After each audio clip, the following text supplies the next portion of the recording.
Oh, Ouija disappeared. There they are. There they are. And you got crunched. You got crunched a little bit. It's okay. It's okay. It looks like it's just the source catching up. It looks like it's just the source catching up.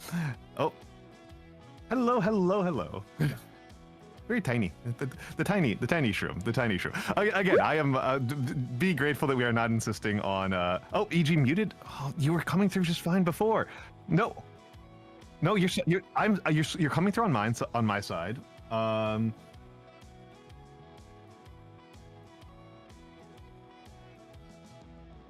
People on my side, like Alpine, you can hear EG, right?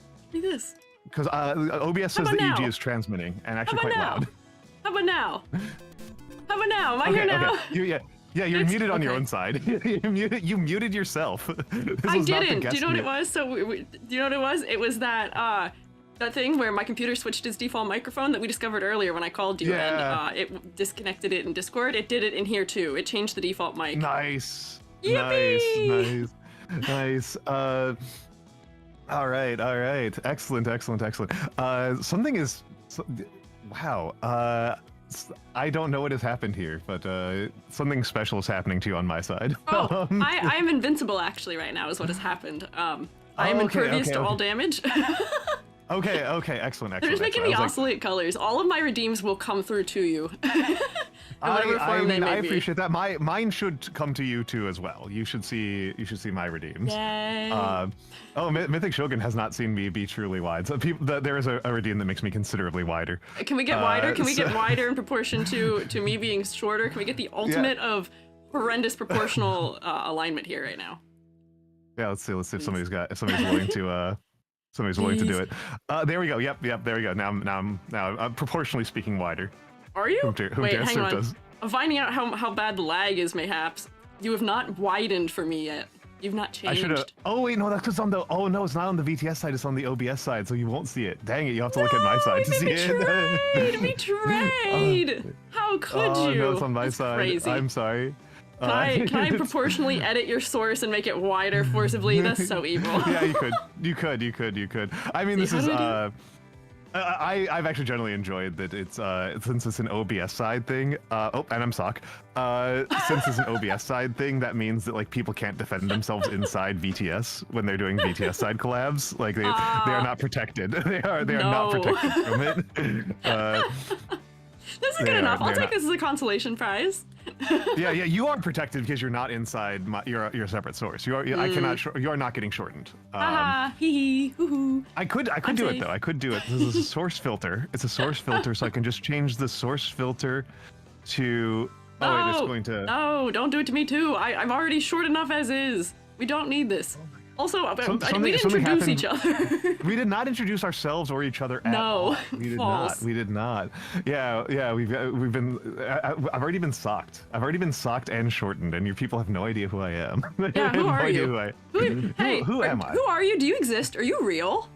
These are important questions. That is what the stream is about today. That is what we are doing today. Yes. I am Almantas. I am a former professor of sociology, and now I am a VTuber, and I am currently a sock. Yeah, now you're a sock. Many professions here. Yeah.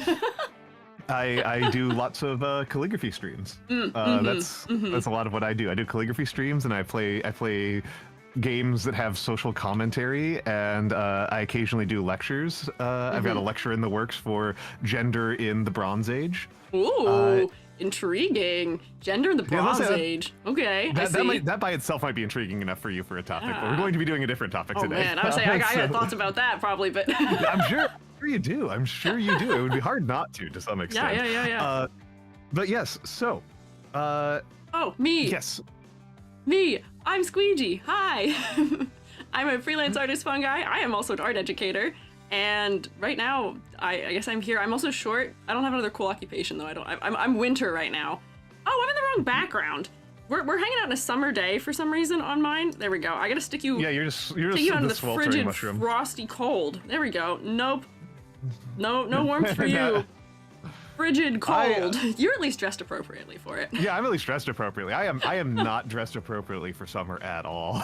This is having dressed as myself for in real life, having an actual self cosplay. I can assure you, it is not comfortable in warm weather. No, I've been thinking about that low key. I've been like, when I go to Otakon, maybe I might be going to Otakon this summer. I was like, I should do a Squiiji cosplay. I have. Glasses like my usual model wears. I have, I'm going to, this is not a spoiler, I'm getting merch of earrings that are my earrings that I'm not wearing currently my model either. But I wear a long sleeve sweater and overalls. We are not doing that, and I'm not making anything to mimic my mushroom cap hair. That would be sweat disaster death. Everyone will just have to deal with my haircut. Yeah. I've known some people who've I am fortunate that I chose to dress my character in a way that is, a way that a human would wear clothes. That's true. Yeah, I mean, that's my normal outfit is very easy to closet cosplay, but that's because it is just an outfit I wear. Yeah. Whereas I know people who it's not even physically possible. Yes. For sure. To dress as themselves. Yes. because they do like the Honkai Star Rail stuff, you know. They've got like floating rings that are touching their shoulder at like, it's like 1 inch. It's like, you can't do that. Wow. This is not real. It is not. Seeing the changes to EG's model without seeing the redeems is quite a trip. It's pretty good. Yeah, can you take a guess? Take a wild guess what all is happening right now. I think there's like 5 things stacked at the moment. Oh yeah, your chat's really spamming them. They love starting a stream like this, yes, which I do appreciate. I mean, I always enter your stream by rotating you. That's true. I know that is like people say hello in different ways. I do note a single rotation, usually you. If I get rotated like 7 times, it's usually Spicy Noobles. There's a couple people who I can very easily identify who they are by what is happening to me. If I'm short, Riraku's here. I know this to be fact. Excellent. Excellent. Yeah, for cosplayers, that's just a challenge. So I was at MagFest, which so that's where I cosplayed as myself, and I brought the sock puppet. The actual the sock puppet is real. And the Doug Dimmadome guy was there. Doug Dimmadome. Doug Dimmadome. Over the Dimmadale. What? How does that go? That's another one of those like tongue twisters. Yeah, I can't remember because I didn't actually watch the show. I just know the memes from. But yeah, the Doug Dimmadome cosplayer was there. For people who are not familiar with this guy's actually kind of like famous. Yeah. Doug Dimmadome is Fairly Odd Parents character. And he, so the cosplayer, there's a guy who cosplays that guy, and he wears a like cowboy hat that, like a 10-gallon hat that goes up like 12 feet. Like 12, 15 feet. It's yeah, Alex, thank you. Has Alex it. Thank you. Yeah, Alex would know. I was trying to think of the town. Yeah. Doug Dimmadome or the Dimsdale Dimmadome. yeah. He's Mage has it too. yeah, that was that's always like a treat to see that guy. That's always like such a joy. It's so good. But the cosplays that were really impressive were some guys were playing Primaris Marines. Marines. Yeah, well, from 40K. So do you know? So Primaris Marines are like 9 feet tall. Oh, so were they like? Because I'm always impressed when I see, what do you call them? There's like the furries who do the like stilts for their outfits. I'm always super impressed by those. Yeah. They were doing that. They were doing that. It was like they couldn't move. Like they had to like set it up like in advance. Like it was like they were like stationary while they were doing it. Yeah. But That's it was wild. like. It was really impressive as like, and there's just something like materially impressive about doing like a cosplay that clearly like they sculpted it and put in all the work and it clearly weighs like 200 pounds. Ugh. Yeah, there is something to be said for that for sure. They're so good. Yeah, the guys made pseudo exoskeletons. Yeah. The if one was an Ultramarine, that I saw him. Yeah, I was just like, damn, that's really impressive. Yeah, that was okay. I didn't see any tech freeze. There were some pretty good fursuits.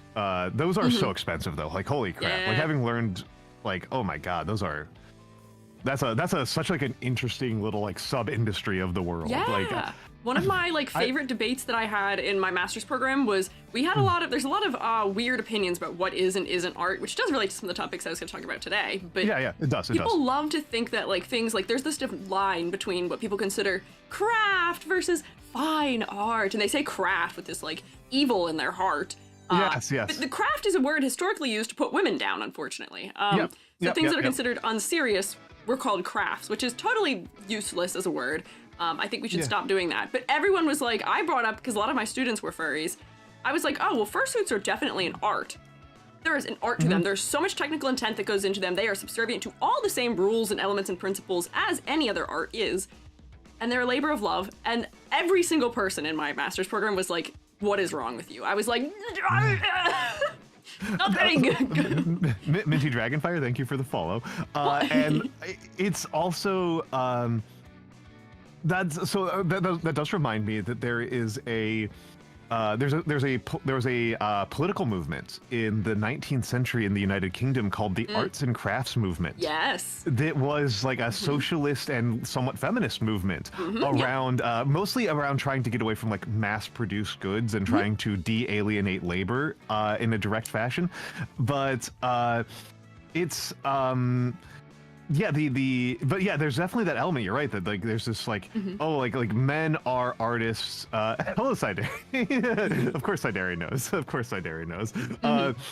You know, arts and there's there's this element of like you're right of misogyny to it, to talking about like men are artists and women are merely craftspeople, which is really strange given the like valences we tend to have in common parlance. Because I am for folks who I do calligraphy, but I am above all else a words guy.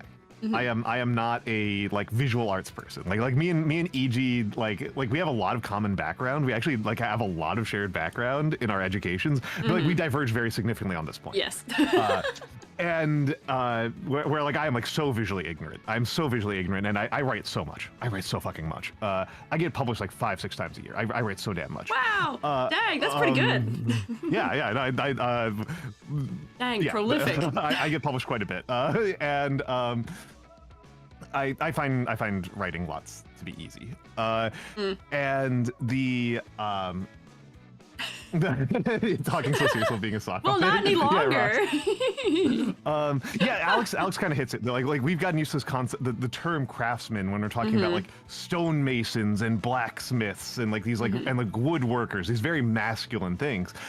But then like when we say like, oh, this person's doing crafts, we're talking about like macrame and knitting and. I go, what did you just say?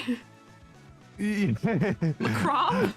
Macrame. I don't know how to pronounce it. Macrame. Macrame? Macrame? Macrame? Macrame? Maybe I'm wrong. I've always heard it said as macrame. I tried to take a second and be like, wait, what? I don't know, man. I said I'm a words guy. By which I mean I live in books. Like I live in books. That's fair. That's fair. I learned many a word that I never hear spoken aloud, and then I say it out loud, only to my great horror and terror, as it is fully improper and incorrect and strange. Yeah. I said antipode for years. Before somebody was like, what the fuck is wrong with you? It's antipody. Like, that's fucked up. That's weird. That's an insane way to say things. And now I've become like, as an adult, I'm now confident enough to like be like, I'm going to start pronouncing antipope like it's antipody. So antipopy. Say things wrong on purpose because it's funny that way. It's funny. It's funny. It's absolutely funny. It's absolutely funny. And if I teach my nieces and nephews how to say words wrong, that's just Calvin dad moment. That's pretty good. That gives them a funny story they can tell later down the line when they learn that hors d'oeuvres is pronounced not as horse divorce. That was me. My cousin taught me to say that word, and I called it that all the way up until I was a high schooler, and no one corrected me for some reason. They just let me do that. Oh my goodness. What was the I used to say mispronunciation. Mispronunciation, that's good. Yeah. That's pretty good. Mispronunciation. I think it's just how we should say it, to be honest. Like, come on, man. I feel like it'd be fitting, yeah. It makes sense for it. Yeah, but yeah. So on this like difference between like visual versus like writing arts, I have gotten very used to the idea of referring to writing as both an art and a craft. That there is there's kind of referring to different skills within it. That how do you delineate? Well, it's kind of like the difference between like strategy and tactics. Okay. Like the craftsmanship is like what you're doing at like the sentence to sentence, paragraph to paragraph level. You're like anything can be crafted well, even if it's artistically worthless. Yeah. You can do good craftsmanship with anything, and of course, like you can make something that is conceptually interesting, which might make it still artistically interesting, but still have terrible craftsmanship. Where like the sentences are all clunkers, it's boring on a moment-to-moment basis. It's more interesting to talk about or describe than it is to experience. That would be like good art, poor craftsmanship. Yeah. And I guess there's kind of an argument that like you can't have good craftsmanship without good art, but you can't have good art without good craftsmanship. I was just about to say that. Yeah. That's usually what we say. We like we use the word technique usually instead of craftsmanship, yeah. which I guess those are probably just.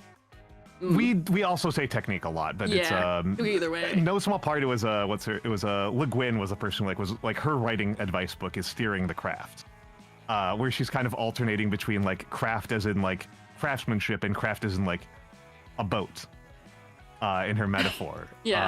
Like a sea craft, and it's a really good writing advice book. So it's and she's an extremely famous writer, so it's kind of like percolated through the community. Percolated. There's a fish in the percolator. I like that word. It's one of my mom's favorites. I'm glad I get to use it often now. I just watched Twin Peaks for the first time. There's a fish in the percolator. You're never gonna believe it. Fish in the percolator.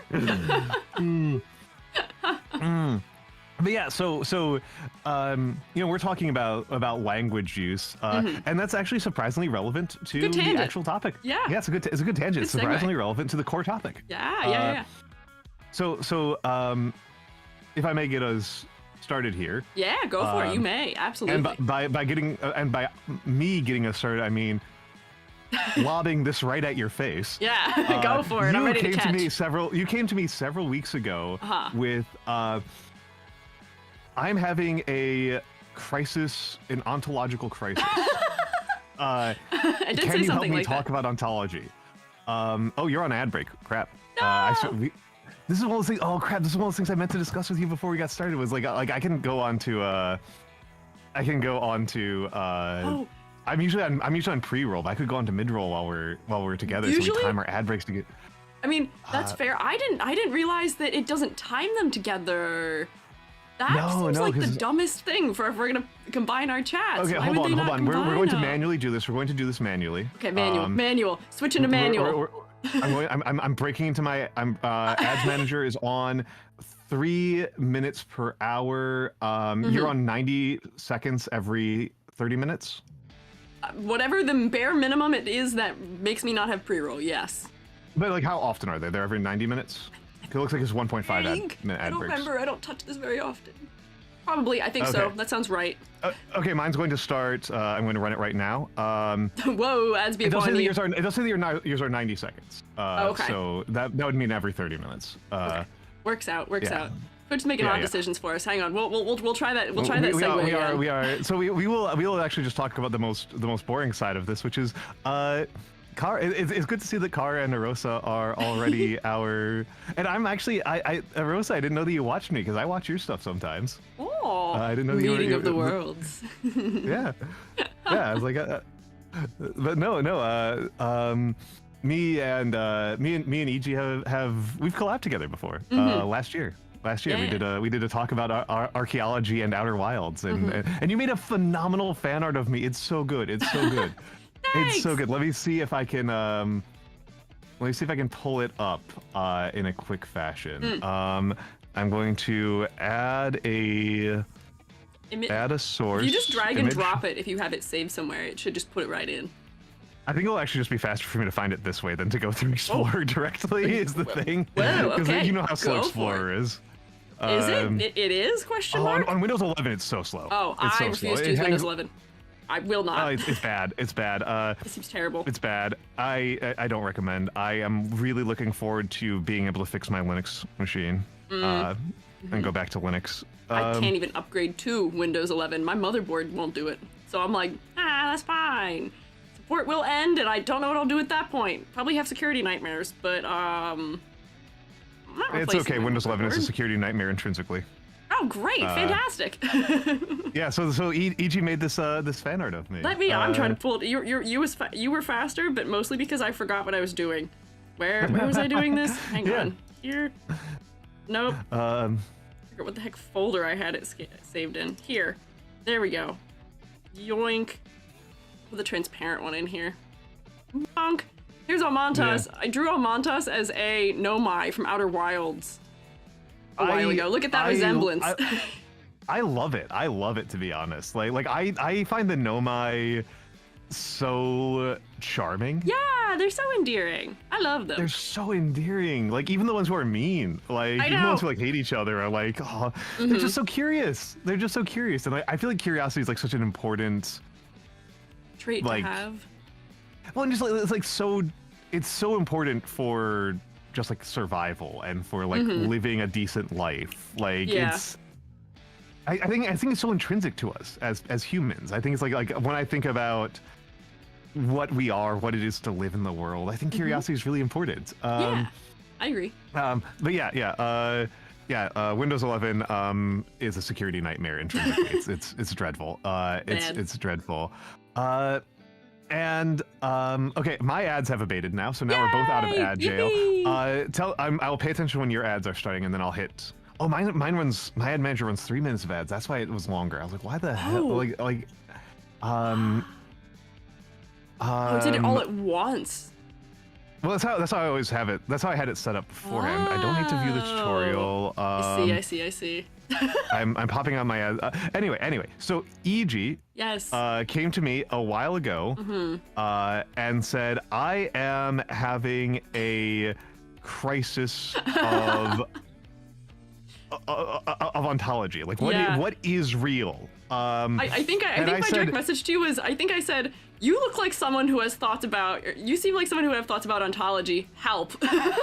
Yes, and the answer is I actually don't. The answer is I actually Close, don't. But no. The answer is I actually know relatively little about ontology, and I shot back with, but I do know quite a bit of, about epistemology, and I think about it a lot, and I talk. They're siblings. They're siblings, and I actually have a friend who me and him just have a fundamental disagreement on this. That he views epistemology as a subcomponent of ontology, and I kind of think it's much more important to have an understanding of epistemology before you can really approach ontology. I wouldn't consider them anything like that. I would consider them siblings. Yeah, I can understand that. It's like the chem and physics debate. You can't have chem without physics. You can't have physics without chem. Yeah. They're siblings. Neither one is more important than the other. They need each other. They need each other. And Kaneko Bunny and Ishmael, thank you for the follows. I will also thank you, Mythic Shogun, for resubscribing. Sub anniversary. Welcome back. I'm glad you enjoy your rotation. They're talking about I think opinions on games borrowing cultures. Hang on, we can get to that. Okay. I need to not tangent. I will lose myself. We gotta finish this thread. I do have specific opinions about specifically from ancient Egypt, but we can talk about that later. Mythic Shogun and hold on. I always try to get people's names as accurate as possible. Be Coco Fo now. There we go. Be Coco Fo now. There we go. As literally pronounce every letter in their name as possible, including underscores sometimes, which is always funny. I love reading. People will come in with names that have like 12 numbers in them, and I'm like, hello, Fox 74102219111. Yeah, I do it every time. I do it every time. I do it every single time. I do it every single time. I think me and EG would be friends even if we didn't, even if we weren't VTubers. I think we just we're just similar people here. This is great. So you were having an ontology crisis. I was. I was losing track of what things exist and what things are given importance or not. I mean, this is kind of not just ontology, but at what point do things stop being things just because we've deemed they're not important? Like, we tend to give names to concepts. This is a niche thing. Nietzsche thing. Why am I not saying his name properly? Nietzsche. Why am I trying to do that? Is this like a Nietzsche thing? A niche is an environmental thing, or like filling a niche. But that's kind of like one of his whole things too, which is that we do assign concept to things for understanding, which kind of ties this into epistemology. But essentially, why are certain concepts important enough for us to give them titles versus others not? It's usually about relevancy to us and our usefulness, but just because they're not useful to us doesn't mean they don't exist. And I started like spiraling about like relationships between objects and things like that. And at what point does an object stop being the object? Like, what is the physical barrier, which gets into chem, which I also have a degree in, and I was losing it. It was a slippery slope, and I was becoming less of a person as a result. And I was like, we have to stop this. Yes. There's an insight that I've enjoyed for quite some time from specifically, it was interestingly from Zach Wienersmith, the cartoonist. Cartoonists have a lot of good things. Yeah. He had this insight that it's really easy to arrive at philosophical skepticism. There's like a million different ways that you can arrive at like hard skepticism. And I want to be clear for I want to be clear for the audience here. When I say like hard philosophical skepticism, I don't mean like having a skeptical attitude and interrogating the things that you see around you. I mean like just never believing anything you witness. Yeah, Humter's got it. It's like it's actually really easy to arrive back at solipsism. And it's extremely useless. And there's a million different ways you can do it, because you can be like, oh, like you presented me with 57 peer-reviewed articles, but you need a minimum of 59 in order to overcome my biases. Take that, cat. And or you can be like, oh yeah, I mean, like, I know you said it, but like, how do I know that you're not an outlier? It's like, it's so obnoxious. You can be so obnoxious with philosophical skepticism. Oh, absolutely. But it's all deeply impractical. Yes. And one of the people that I recommended reading for this one was Hume, and he has a specific saying about this, which is like, eventually you have to, like, this is all fun to talk about when you're in the boardroom, but when you're crossing the street, it's actually better to just like assume that carriage is in fact real. Yeah, for the sake of my own safety, it is much better if I just assume everything is real. Assume all things are real. I mean, but you can't live like that, right? You can't live like that. That's like, that's also like, that's how you get conspiracy theories. That's how you get like really dumb conspiracy theories too. Not even like fun ones. You get like really dumb ones. Yeah. So the cult is real. No. Just because Amber's not here with the gun does not mean you can misbehave. Shroommates, the lack of cult is real. There we go. That's how we square this circle. There you go. Square it. Yeah. Yes, you came to me with this existential crisis, and you had best been getting like too deep down the philosophy rabbit hole, which is a thing that people do. It's not useful, and since then I have figured out how to stop doing that, because I'd be lying in bed awake at night like, oh my god, what does this mean for actually anything? Yeah. Not good. 0 to 10. I'm going to, and it should be kind of if we haven't made the point clear enough here, this is actually a really practical question. Like it's actually, because the question that we're asking is very fundamentally, how do we know things? How do we know things?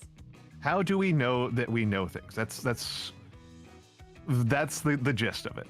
How do we know that we know things? And that's actually an immensely practical question, because we have to make decisions based on how do we know that we know things all the time. A really straightforward example of this is, if you are a physicist, there's an extremely important question that is even more important than is your math right, that is even more important than did I do my experiment correctly, and that is, where is my funding coming from? Do I have a base to rely on here? And chances are that up until about 3 weeks ago, your funding came from a federal grant. And now it doesn't, and now chances now every single physicist has to be making decisions now that are different than the ones they made even 6 months ago about their understanding of the reliability of their funding sources. It's a strange world we live in right now, because I feel like this is a good topic that is important for the sake of current events and times about how do we know things to be true. I feel like we've lost a lot of the critical skills that are required, which is why this is an important topic. I'm not going to go down the fake news rabbit hole here in any way, shape, or form. I think that's too narrow. Too narrow. But I think that these are concepts that are very relevant to discuss in the modern era, where somehow my parents come to me with a TikTok and are like, can you believe this? And I'm like, no, because that is AI generated octopus.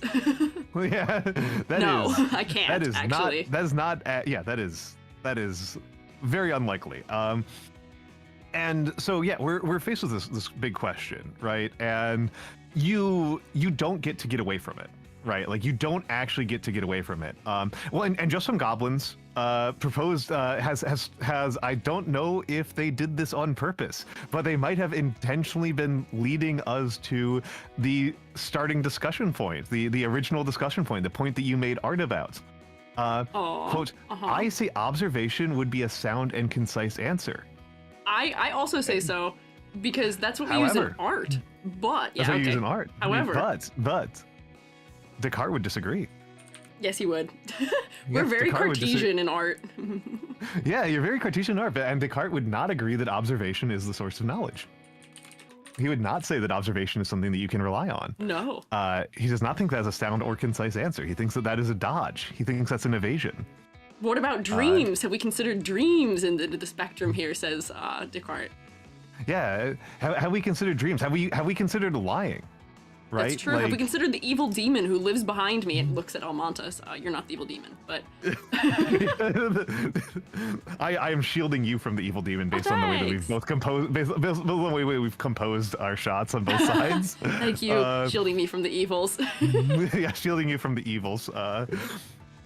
Yeah, and also Gaia Govenia VT, thank you for the follow.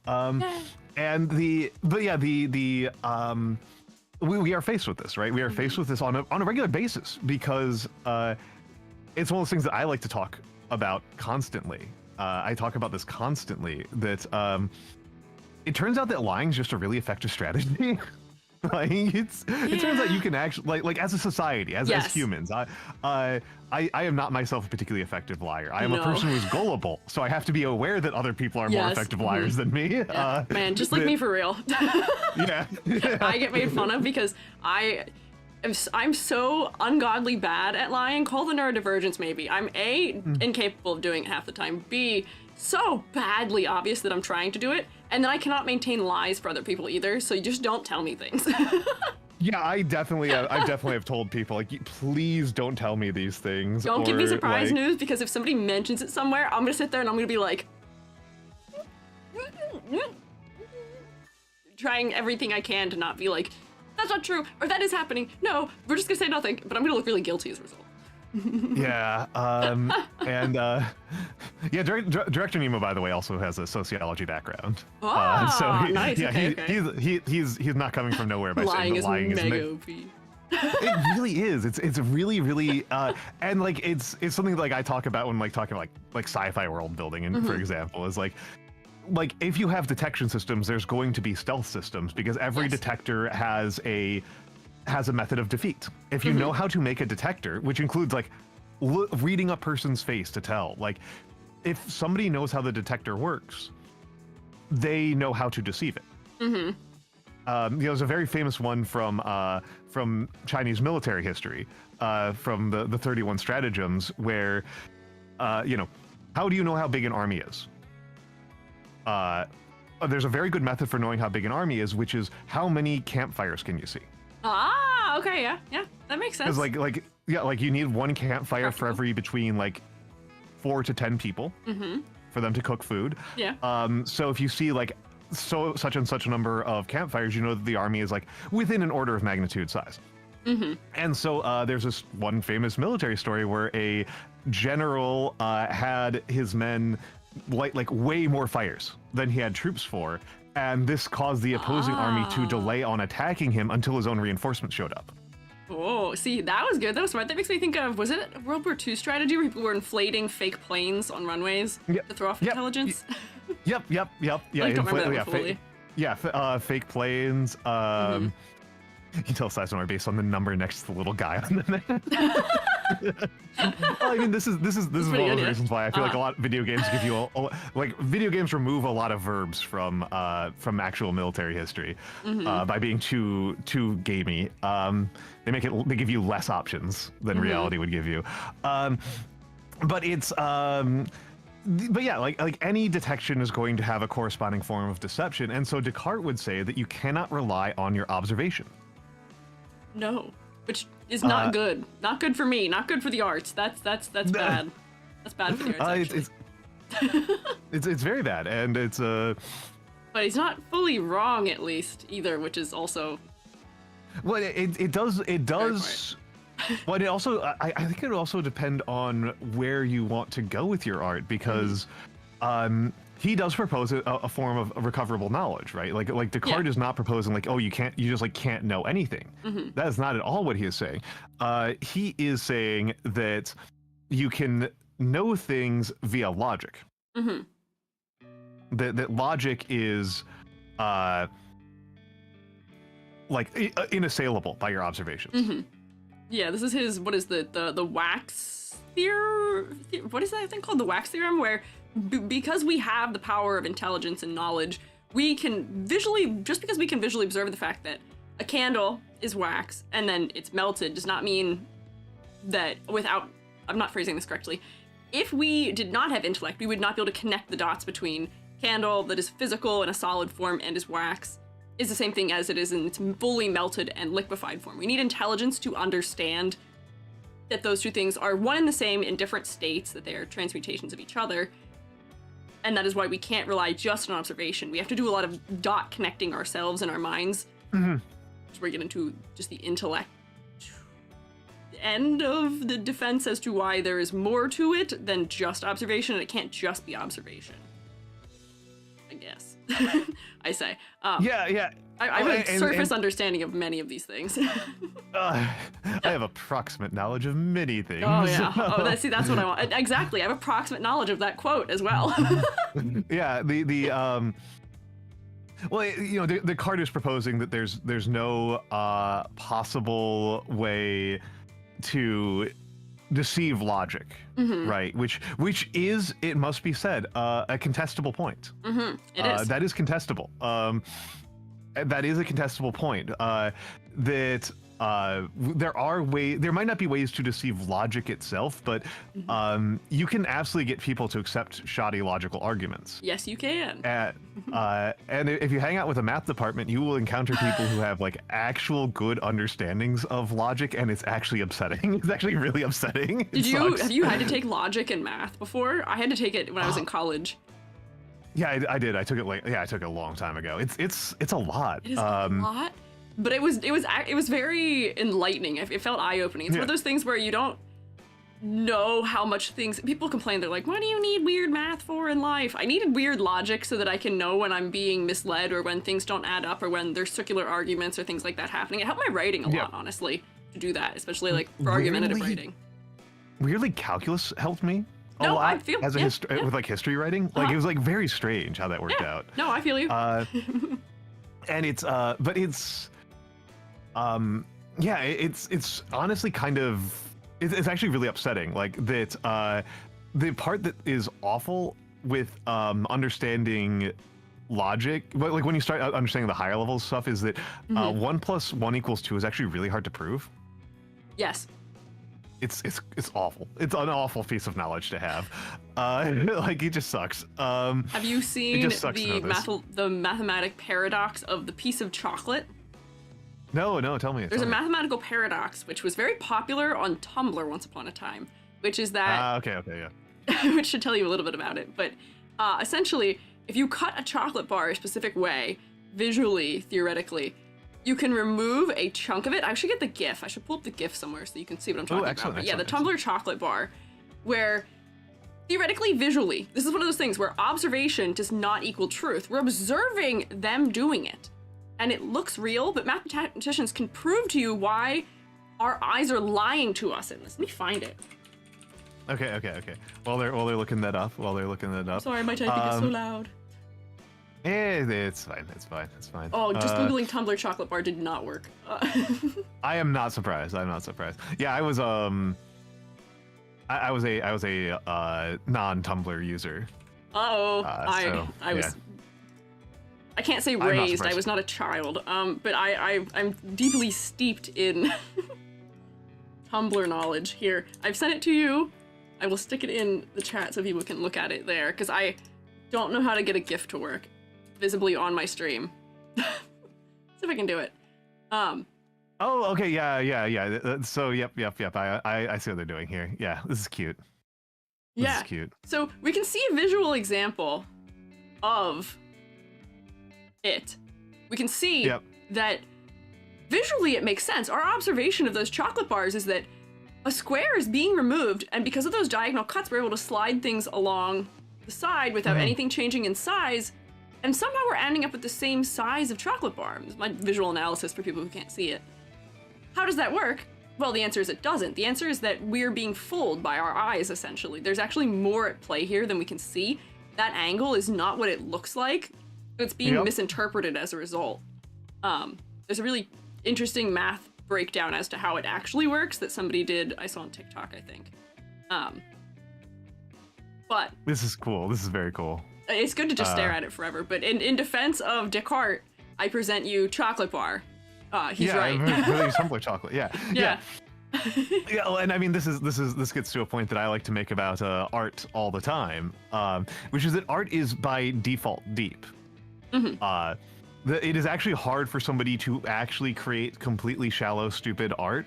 It requires real work to like sand off things, because this person made a shit post about chocolate, and it actually hits on something very deep about our ability to trust our senses and our relationship with the knowledge that we have, and an observation that is about as deep as things can get. And this is something that somebody just did as a joke about it. And I think by default, if you're creating art, you will create deep art, because it's just hard to keep up doing things incredibly shallowly without hitting on deep things. Deep things are deeply rooted in the world. Deep things are. I will raise you as somebody who teaches art on the unfortunate circumstance of corner cutting, which is that there is so much art that is created that is just for the sake of getting it done. It's not created for the sake of creating art, unfortunately, and that loses all of it, unfortunately. So if you are making art to get it done, to make the art, that's not the point. You gotta make art to do something. You should have an intent in it. And if you have any intent, if your intent is to make a meme, which is what that intent was, that is where it is hard to have something that is just shallow. Very easy to have a lot more depth than even you realize to something. If you are putting an inch into something, you'll get a mile. So what Professor E.G. is telling you, art students, is that if you are making your art and all you're trying to do is like just get through the assignment so that you can get to the end of the class and get your grade, at least make it about that. Yes. I love seeing art. My students, when they would make work that is essentially the work itself is a complaint about the assignment, I love that. I think it's so funny. They would make stuff that was very meta about the assignment specifically, or people would think outside the box and like make something that made fun of my terms for the assignment. I love that. That's fantastic, because you still had an intent in doing it. You had a game plan. You were being influenced by your surroundings and your thoughts and your feelings and your interaction with the world, and you brought it into the art, which adds depth. But if you aren't going to think all about it, there's not anything. As soon as yours ends, so that people can swap between our two channels and evade the ad breaks. Wow! There you go. Big brain. We're doing the metas. We're doing the metas here. Yeah, the toggle meta. Often the toggle meta for me is they switch between YouTube and Twitch, but look at that. Even easier. You don't even have to leave the site now. Look at that. Yeah. So Ryan the Space God is actually asking a kind of interesting question about art that it stops us from getting to Hume, who is the next person we would bring in here. Is art just a reflection of culture, or is it more? I think... you're talking to a person who's more of a sociologist than an artist. I don't think that art, even then, I don't think that art is just a reflection of the culture it's from. I think art is extremely heavily influenced by the culture it comes from. I think art has a lot to do with, like any given piece of art has to do with what the culture's concerns are, and like, hey, it's Babinka Bear. We love Babinka Bear. And these are not like separable, really, and you also can't do the opposite, right? Like, I don't think that art is purely just a reflection of the culture it's from, but you also can't make art that is completely ungrounded in the culture it comes from. Correct. That's my favorite saying, is that all art is political art. There's no such thing as art that is not political art, because you made it, and there's no such thing as existence that isn't political at this point. Therefore, by you making it, the art has to be. You hand that property off onto it. But I agree with you. Art is, in a lot of ways, the product of its culture, but it is also the product of all the things that led up to this point. It is a product of history. in many ways, where we are constantly looking back, whether we realize it or not. And art is so global at this point that it's hard to define individual movements often. So for the fact that, like, yes, we are being influenced by our time and our place, we are being influenced by all of time. And also, didn't used to be the case, but now we're also being influenced by all of place. The whole world impacts the way that we make our art. We have much less secluded existences now, so we draw much broader influences, which makes it harder to pin down influences, which makes it harder to kind of collate something into like one defined movement. But honestly, it's kind of for the better. I think it's an interesting way of getting broader permutations of similar ideas. Well, and to wit on the question of movements, I guess I also think that part of the reason why movements have kind of been less of a thing is that the relationship between like mentors and mentees is different than it was for like the 19th and most of the 20th century. And like I see this more from like a sciences and social sciences perspective, but like schools of thought have also broken down there just because you don't have as much of a thing where like Professor so-and-so stays at this university for 20 years and dedicates the like 30 years of his life to training people in his methodology, his way of thought. Following essentially in that methodology. Like that doesn't really happen anymore because like so many things about the way that research is done have changed, the way that funding is gathered has changed. And so, you know, the mentees are cut loose much more readily. Yes. And are much more on their own than they were in the past. There's also for something to be said for modern senses of yearning for independence or for like wanting to be unique in something where historically a lot of the time, you know, research and topics of that sort were treated as sort of a for the greater good of everyone, you know, many parts of a whole type of a belief. But I would say just the way that the United States is and has been, our rugged individualism, as it may have been, has seeped into all of those angles where everyone wants to make a name for themselves. They don't want to just follow someone else in it, for better or worse. So it's definitely changed a lot. And to steal from another comic artist, Randall Munroe broke down scientific research into three categories. There are three types of scientific research, which is we used an established methodology to look at novel data.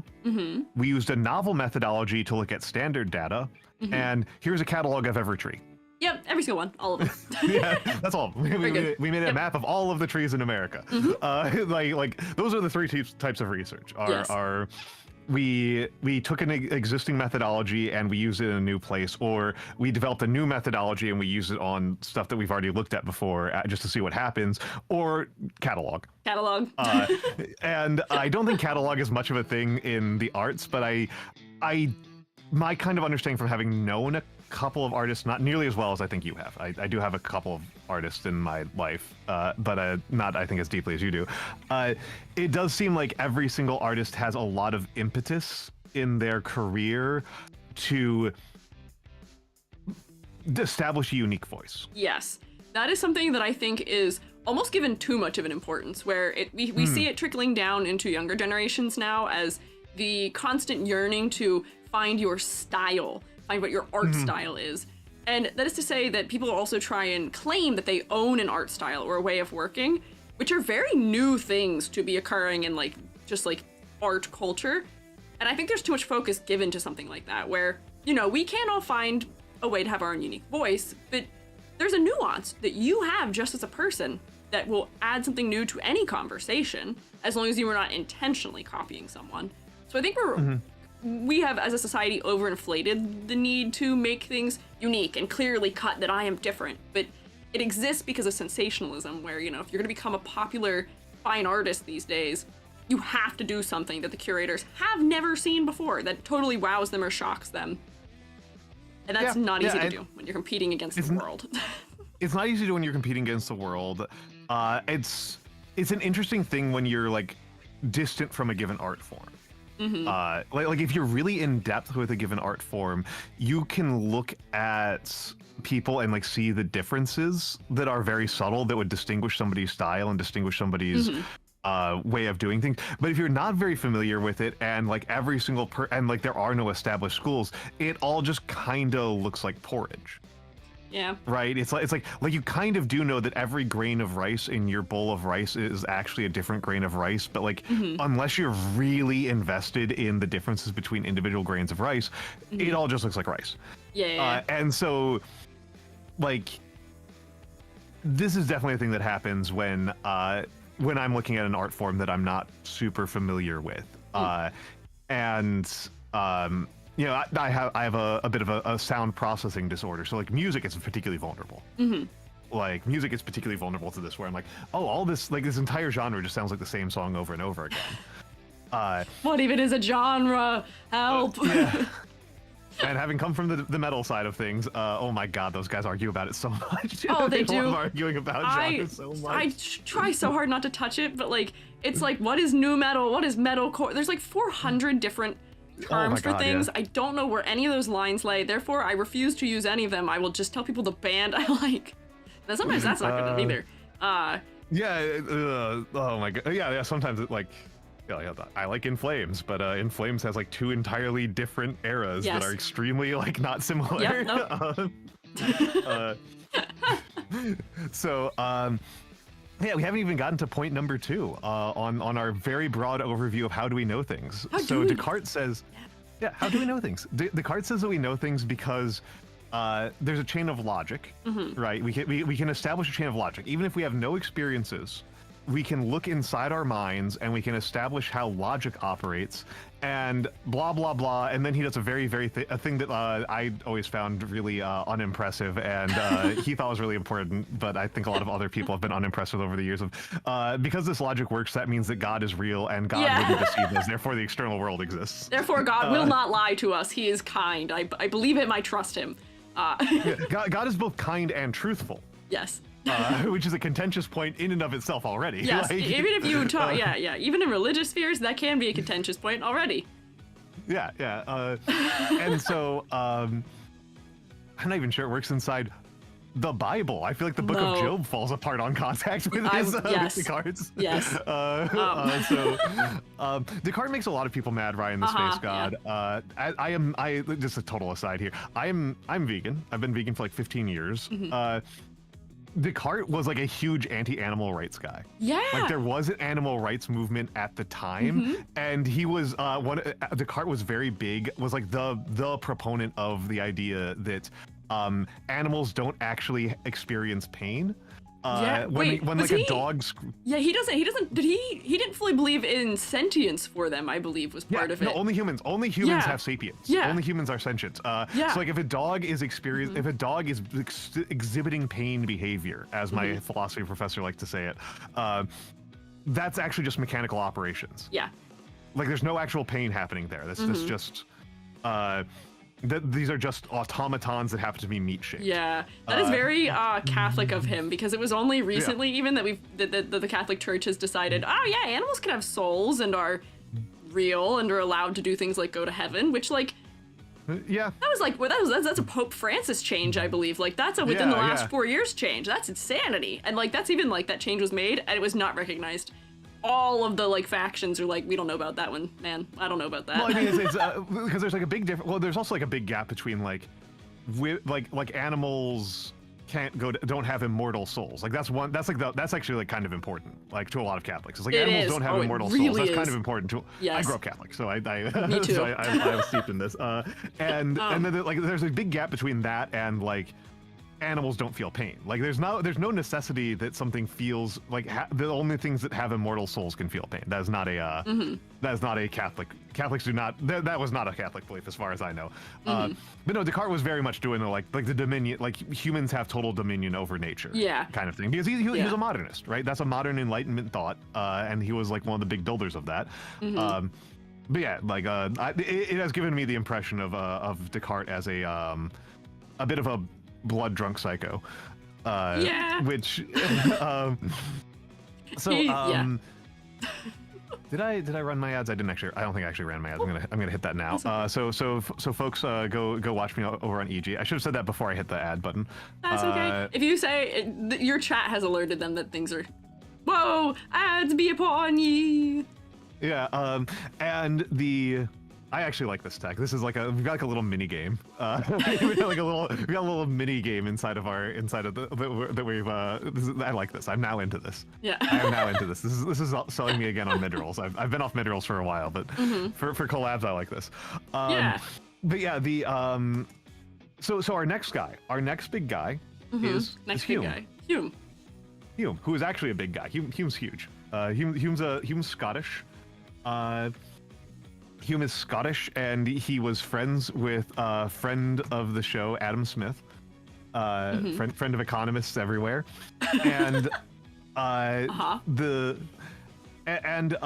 Hume goes the exact opposite direction. Hume goes the exact opposite direction. Hume goes, the only things that we can know are our external inputs. The only things that we know about the world are what we can see and touch, and our ability to even do like relationships between those are illusions. Those are not real. The one that I always liked was this thing about colors. Did you read that thing? I'm least familiar with Hume. In my attempts at things, I spent far too long being like, oh God, Kant, what is your deal?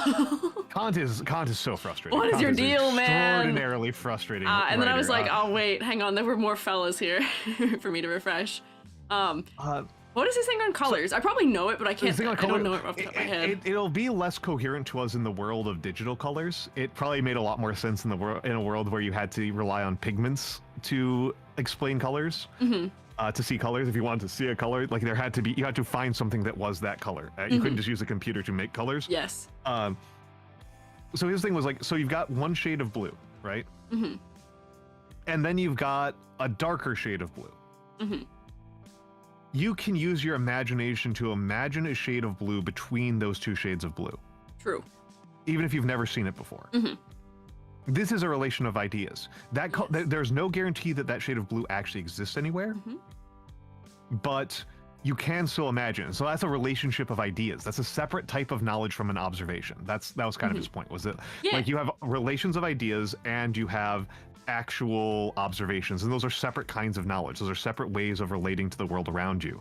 And he just put the primacy very heavily on your observations, that like,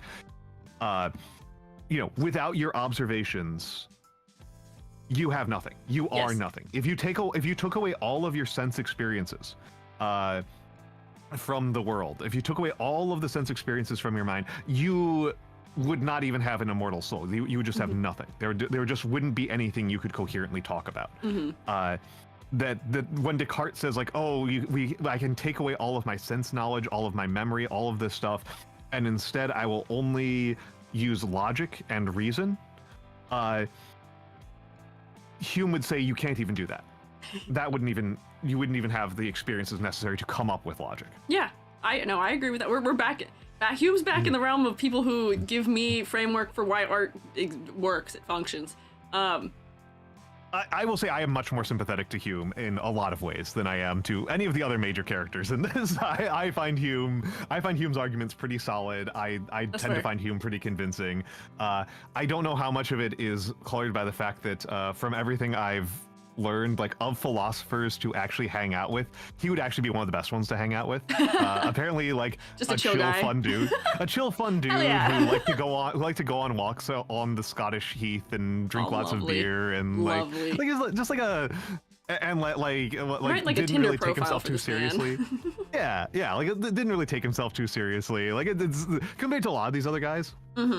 Like, oh my god, like Kant seems like one of the worst people to hang out with in the history of the planet. Quite an inflated sense of ego in many of these men, unfortunately. Yeah. I mean this with not evil in my heart to say, but unfortunately there is a plague among many philosophers, which is, I understand the thing better than you, and I thought about a thing you never thought of, therefore I'm cooler and better and maybe more handsome than you. Oh my god. Yeah, some of them are really obnoxious. Some are very obnoxious. A lot of them are terrible people on top of that. Yes. I don't think any of the people we have to talk about today are... I mean, Kant does have some morally repugnant acts in his life, which is interesting. Not fantastic, but not the worst of them either. Not the worst by any stretch. Oh my God, we're not talking about like Schmidt or Heidegger today. Like we've got the floor is really low. Heidegger, whose namesake for a reason went to a character in Final Fantasy VII. For a reason. Yep. There's a reason. Yep. Can we imagine what the reason is? Yep. And can you believe it? Schmidt's actually worse. I can believe it. I can believe it. I don't know as much about him. I know more about Heidegger, but similarly concerning. I'll just give this Give me the spark very notes. quick, the very quick overview of this is that Heidegger was a Nazi philosopher who wrote about the concept of being and time and phenomenology and all this stuff. And it's actually there's a live debate to this day over like how separable are his beliefs from the fact that he was just an enthusiastic member of the Nazi Party. like this is not like Heisenberg who like kind of showed up. It's like this guy was like in. This guy was like, my bias is not acknowledged. My bias is just the writing. Yeah. Unfortunately. However, like his writings on like what a human's relationship with time is and stuff like that is all kind of interesting and like some people say it's not worth exploring anymore. Some people do, et cetera, et cetera. Carl Schmitt was also a Nazi philosopher, and he was really like his philosophy was a philosophy of Nazism. Yeah. Like it was like there's not like a philosophy of Schmitt that isn't Nazi philosophy. It's not like nothing. There's like he was writing political philosophy about like exterminating other people. Like it's like very unambiguous. They're writing offenses for what they're doing essentially. If you can apply logic to it and convince people of your logic to it, which is what's happening right now in other places. If you can do that, then you will win the public conscious, theoretically. Yeah. So if you make it seem like you've invented your own stem of philosophy that is the right one, and people are like, oh, I see. That's propaganda, and that it works, unfortunately.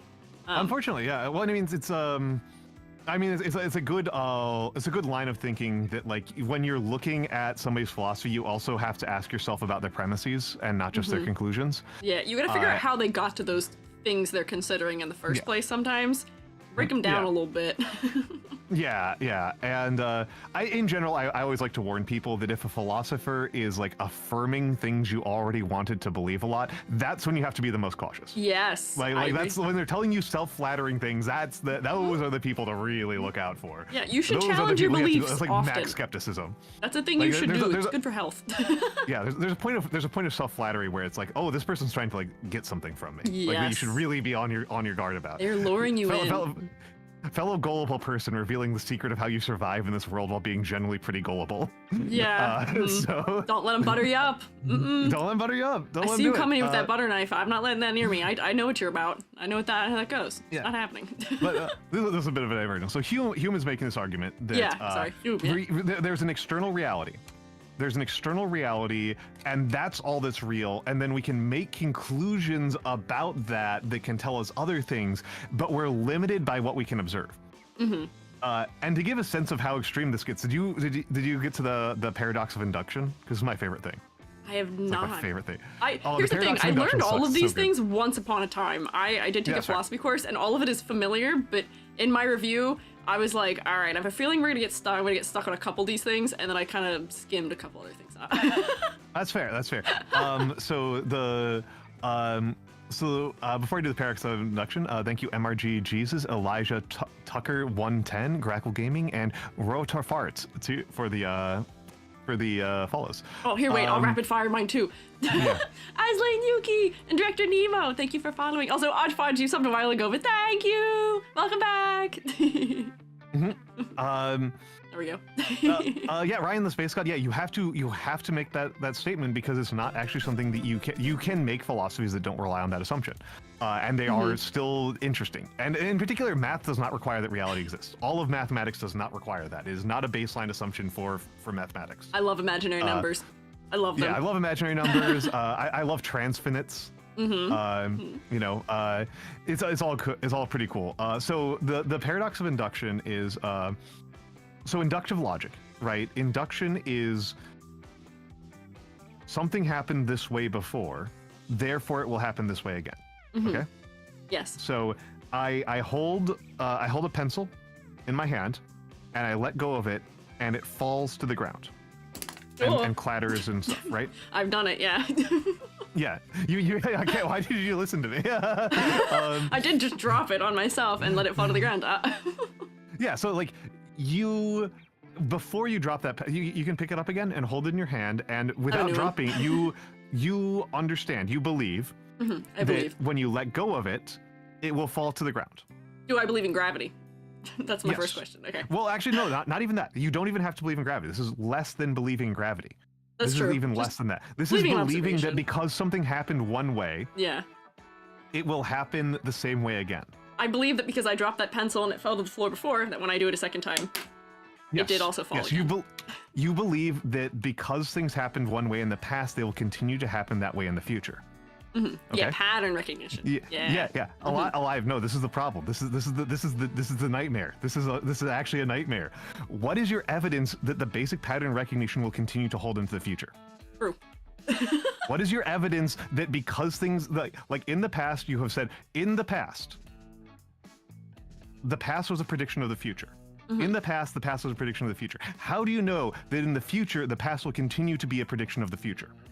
Linear time. The only evidence you have, well, no, the only evidence you have is internal to itself. The only evidence you have is that it happened before. The only evidence you have that things will continue to be the same is that they were the same before. It's not logically sound.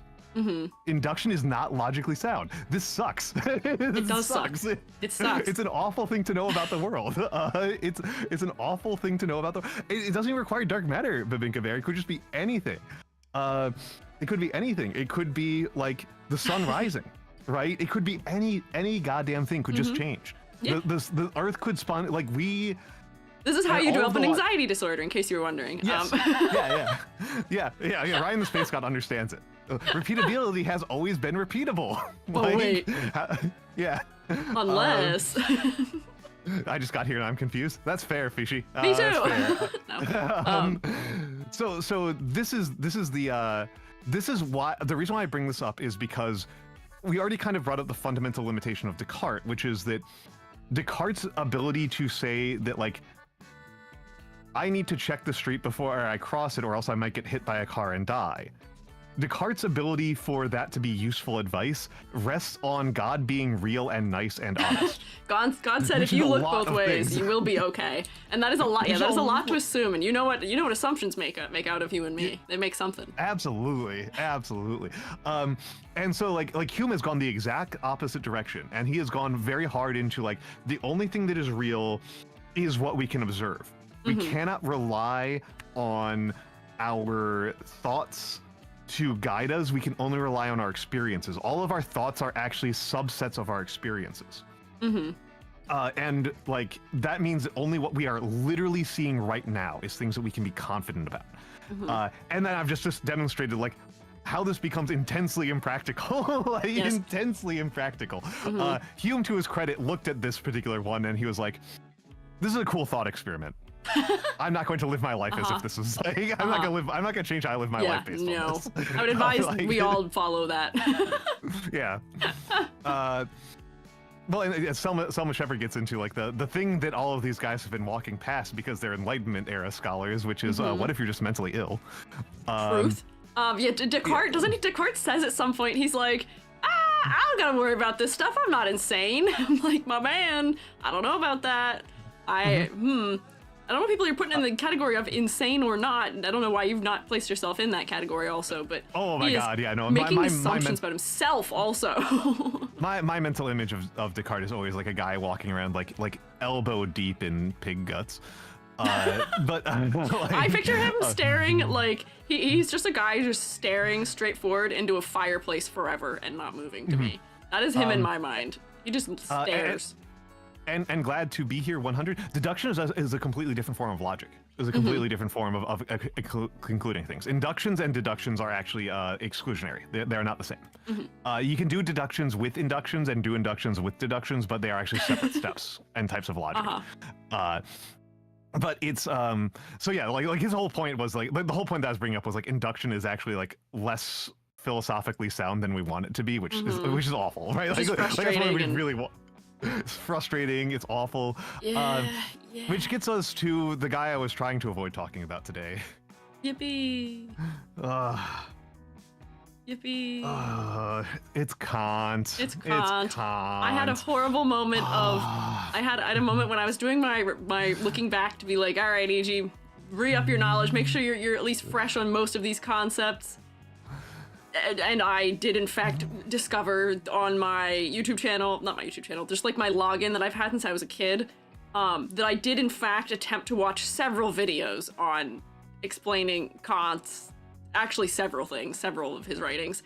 I was like, and I finished none of them. I was like, oh no, I've been here before. Oh no, I've been here before. Oh no. Oh no. I mean, if you don't want to talk about him, you can't. It's dreadful. So Kant is he's so dense. He's like one of the worst writers. He's like a top 10 awful writer of like all of human history. It's so bad. But why you gotta say it like that? Why? So Kant draws a series of distinctions that I think is actually kind of neat. Right, which is, so Hume is talking about this distinction between things you can observe and things that you can think. And I need to remember the word for this. I need to a priori analytic is a priori versus a posteriori, and analytic versus synthetic. Those are the terms. Yes. Those are the terms. We are getting into like actual hard terminology here. I really apologize. This is going to you're good. Like the human stuff was like relatively simple compared to this one. So a priori means that you do not need any observation. Yes. For it to be true. It is true timelessly. It is true based on the priors, a priori, from the priors. A posteriori, as in like looking backwards, as in you have to have an observation to sustain it, right? That a posteriori. And then there's analytic versus synthetic. Yes. Analytic means that it is the whole truth of it is contained within the ideas. And synthetic means that the conclusion is a melange of things that transcend the premises. Melange, that's a good word for that. Yeah, that it's something that is greater, that is greater than the sum of its parts. Whereas an analytic truth is something that is merely the sum of its parts. Yes. So a priori means doesn't need evidence. A posteriori means needs external evidence. Yeah, I'm repeating it a couple times. I have a Google Doc that I had many things written down in for this, and I do have those written in it already. Yeah, it might actually help to. It also might help to draw it as like a set of squares. It's kind of how I did it. Because this is where we're going with this, right? Is like, so you know how like you've got like your alignment charts. Right, we got a 2x2 alignment chart here. Oh wait, hang on. A posteriori and a posteriori. You know, you've got things that do not require additional evidence and things that do require additional evidence, that do require observed evidence. And then you've got things that are just the sum of their parts and things that transcend the sum of their parts. Okay, so those are our two axes. Ah, nice. Yep. And then those conclude. Those have collisions, right? Those collide at the overlap. squares. I almost feel like I should go over to my live and draw this in MS Paint. You are welcome to do so. If you share with me on Discord, I can put it on mine also. let me get it. Window grab, MS Paint. So we're doing the big stuff here. I guess I can screen share it with you. Let me increase the canvas size so that I'm not just using like 1/8 of the screen. And okay, there we go. And I will screen share it to EG. Yippee, that's me. Although actually I will hit the ad break while I'm setting this up. Oh, there you go. Smart. Yeah. I think mine just ended. Question mark. Yeah, yours just ended. I was paying attention. Ooh, good timing. I have horrible ADHD, so I'm always looking. I have It turns out that having crippling ADHD is actually just an advantage. Oh yeah, absolutely. The world of it absolutely, because people are like, how do you yap? I'm like, that's usually that's usually bad that I'm doing that, but in VTubing, that's considered a good thing. Wow. Yeah, like this is like it is a learnable skill to a certain extent, but it is also something the school system worked very hard to get me to do less of. Yes. So they tried so hard to make me stop multitasking. Oh, I've sent you to the void. Unfortunately, I will bring you back, but I've been voided. Slightly. I did void your warranty. I've also off-centered you a little bit, so you're cut off. Because I teleported. That would be why. No, it's because it's just like OBS things on my end. Oh, I see. Like the locations kind of like the transforms carry over scenes in ways that I don't want them to. I see. So here is our squares, and let's. I don't want Cambria. Cambria is actually okay. Cambria is okay. It's not great though. Do I have Georgia? Yeah, Georgia's the good stuff. So priori, I do not need it to be in 72. 72 is a little bit big for my purposes. 48. We'll talk. I'm glad we've got serifs on the font for this discussion. I think that's important. It's hard. You can't stop me, Seraphin. I will not stop you, Seraphin. I will tell you, I am. Oh well, you did just stop Seraphin. I did. We caught this live. I don't know why you're know. betraying yourself now. There you go. Okay. For legibility's sake and for character differentiation's sake, I believe that serif font is better.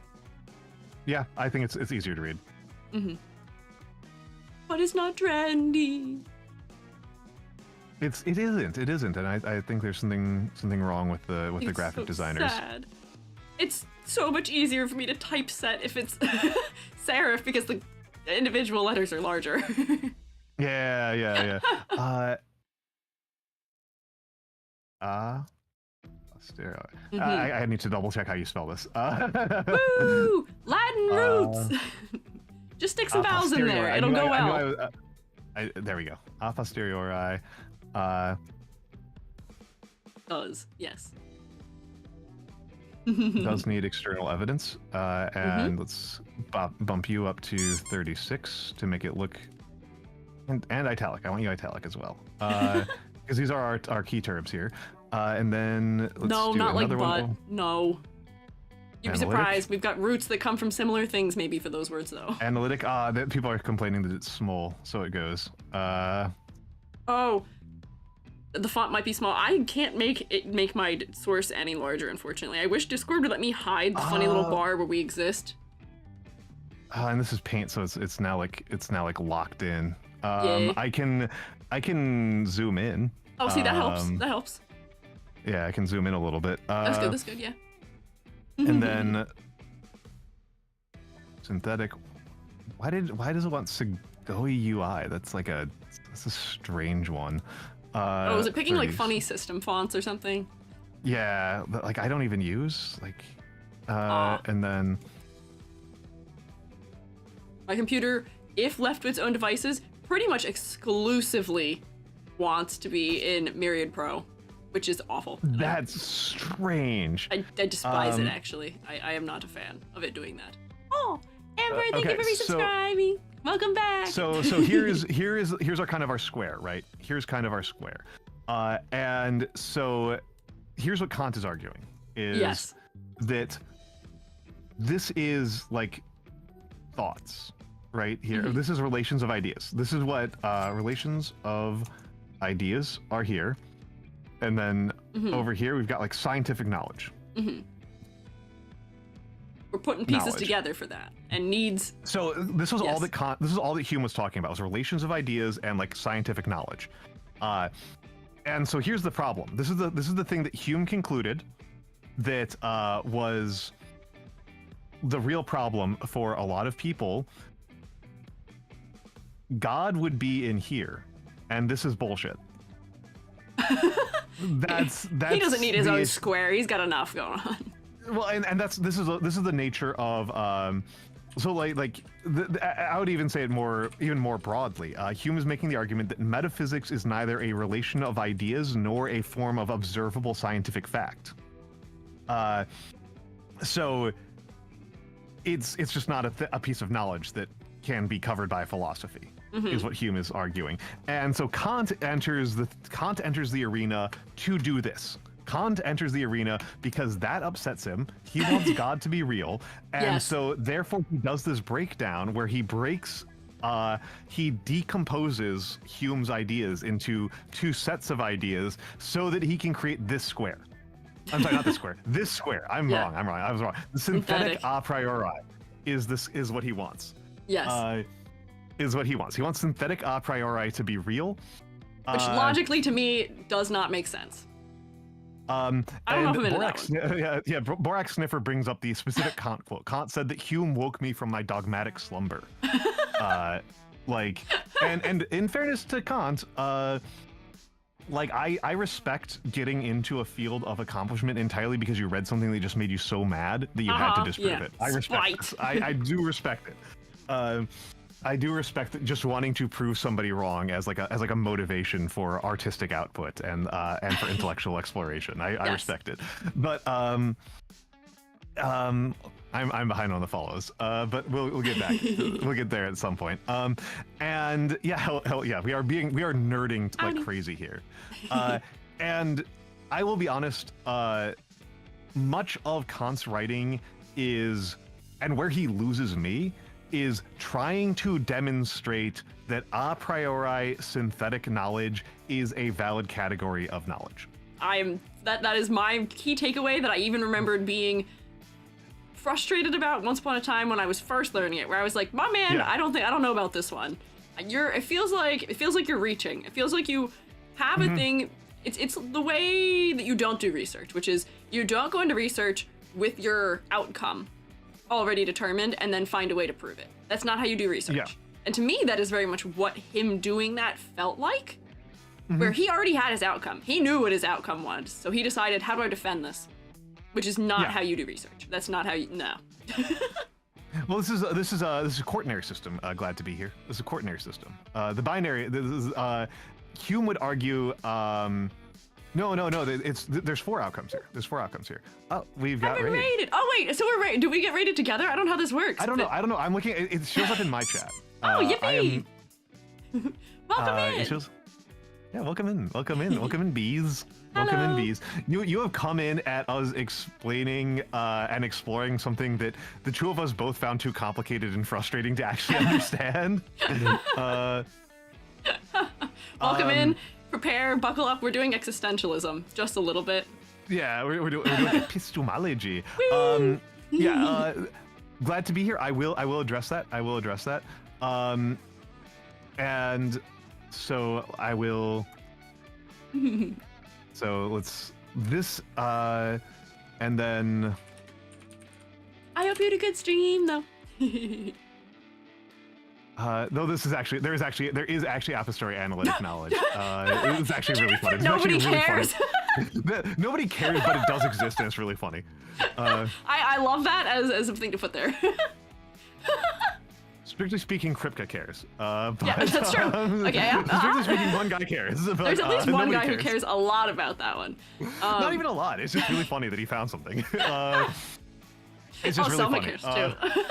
Yeah, Selma cares. I cared because I like things to be complete, but it was but yeah. So to what you were saying, glad to be here. Within Hume's set of knowledge, the way that Hume sets knowledge, this square the metaphysics square, not real. There are four outcomes. Hume is only doing. I might put little. Can we color code our guys? Let's color code our guys. I'm gonna do Hume. I'm gonna at least put them here. Yeah, there you go. And then Hume, and then I'm going to do. What do we want for Kant? I feel you should like pick an evil color for. You should pick red for Kant. I guess. I picked red because it was the first color I saw in the color picker. That's fine. And then I'm gonna give purple for Kripke. Oh, there you go. Nice. Yeah, Kripke is like way later and way less important than any of these guys, but this is actually very funny. This thing I think is funny. So Kant, I don't know. Kant always feels very blue to me. Maybe it's because he's Prussian. That might be it. Ah, okay, maybe. Yeah, His energy is red to me, which maybe it's because in my brain he feels like the kind of guy who would be wearing like a red coat. Yeah.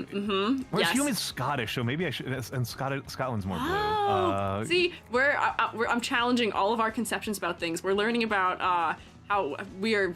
Whoa, Phil Bucket. It's not going well. It is not going well. It's going away. The MS Paint Phil Bucket is not holding up here, baby. It is not doing its job. That is a solid attempt. Oh, beautiful. This is a graphic design is my passion type. This is why diagram. I'm not allowed near the graphic design stuff at work. This is why for your papers that for publishing, do you? I actually don't know how much of this you have to do, but whenever we would have to do when I was doing in chem, I would always be the one who got saddled with any amount of diagramming. It was always me. They were like, you have the art major, you have to do the diagramming, you have to do all of that stuff. And I was like, fellas, it's not the same skill. We actually do not make our graphic designer do the diagrams as a rule. She does like layouts and stuff like that. Yeah, don't. They're not the same skill. Me and the econ guy, our finance guy, end up doing a lot of them because we're the ones who know LaTeX. So that is one of those things I love to see. I want to see one of these days one of your strangest, nichest diagrams. This is one of my least niche diagrams. I can find some pretty niche diagrams. I have a really good diagram of a rat that has really just completely incomprehensible text on it that I had to make for something. That's what they wanted. That's what they asked for. I was like, this isn't proving anything. I don't know why we needed this. They're like, it's for visualization. It's really important that you understand the rat does not know what's going on. I do remember having to make a linear regression plot, but each point on the linear regression plot was a composition of 1,000 other plots that were also themselves compositions of 1,000 plots. It was like 18 million data points condensed down to 6 data points. It was ridiculous. Oh my word. Chemistry, baby. Woo, chem. Yeah, you did chem. You understand like 10 to the 26 is a number that comes up a lot, and that's a really big number. I love representing things that are to like the 22nd or 26th or anything like that when you're on a scale that does have to include just things that are just single digits also on the same graph. So honestly, if you haven't done thermodynamics, it's always so funny to be like, okay, so we've got like 10 to the 32 divided by 10 to the negative 10th. Like it's like insane. It's disgusting. The numbers involved. Get really big. The numbers in thermo are so. It's just outside of my consideration. Totally fair. And then and so Kant doesn't like this. Kant doesn't like this. Kant wants the Christian God to be real. He wants the stories he grew up with to continue to be true and meaningful and have an impact on his life. and have an impact on his life. Yes. Kant has so the example, actually, I should say, glad to be here. This is actually where he fucking loses me, to be blunt. This is where Kant loses me. Is like the big canonical example, which is 7 plus 5 equals 12. No. Well, yes. It loses me. I don't think it proves anything. I don't think it demonstrates jack. Kant is making this point that 7 plus 5 equals 12. Yes, 12 does not contain 7 plus 5. It transcends. Borax Sniffer has it exactly.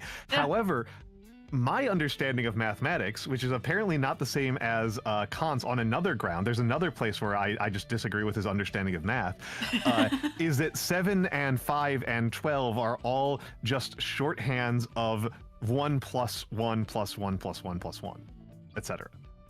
Yeah, we're grouping things for ease.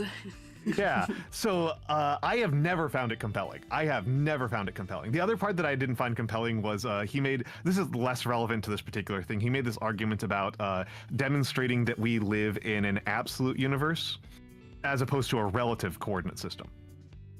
Right? Can I turn on my hand cam? I wonder if my hand cam's working right now. Yeah, we're gonna. You're doing a lot of things. Working. Hand cam's working right now. Yeah, you can see my hair tie. So he was making his argument that a left glove and a right glove are indistinguishable in a relative coordinate system, right? In a relative coordinate system, you know, you've got your thumbs and your fingers and your palms, etc. We're getting into chirality. yeah, you have the exact same objection I do, which is you understand how chirality works in mathematics. You know how to mathematically notate chirals. We will have to explain what that means. That's a word that you don't hear. So it's not a word that you hear very often. So you know, like intuitively, you understand why. I think most people looking at my hands can understand the objection here, which is thumb, index finger, etc., right? Thumb, index finger, middle finger, ring finger, pinky, palm, etc. So it's the same things, right? It's the same components. Yep. They're laid out in the same fashion. We've got the palm. The thumb is coming out. The thumb is coming out earlier. The thumb is coming out earlier. Fingers coming out here. Fingers coming out here. It's always in the same order, top to bottom. But you know that they're not the same. They're not. Take them and superimpose them. You know that this looks. You know that this looks weird. You know that this is not how like hands work, right? Like you can see this. This is called chirality. Chirality is a series of mathematical notations for keeping track of relative rotations inside of a single object. Yes. And this is really, really important in chemistry for a lot of very important reasons. It has a lot to do with optics.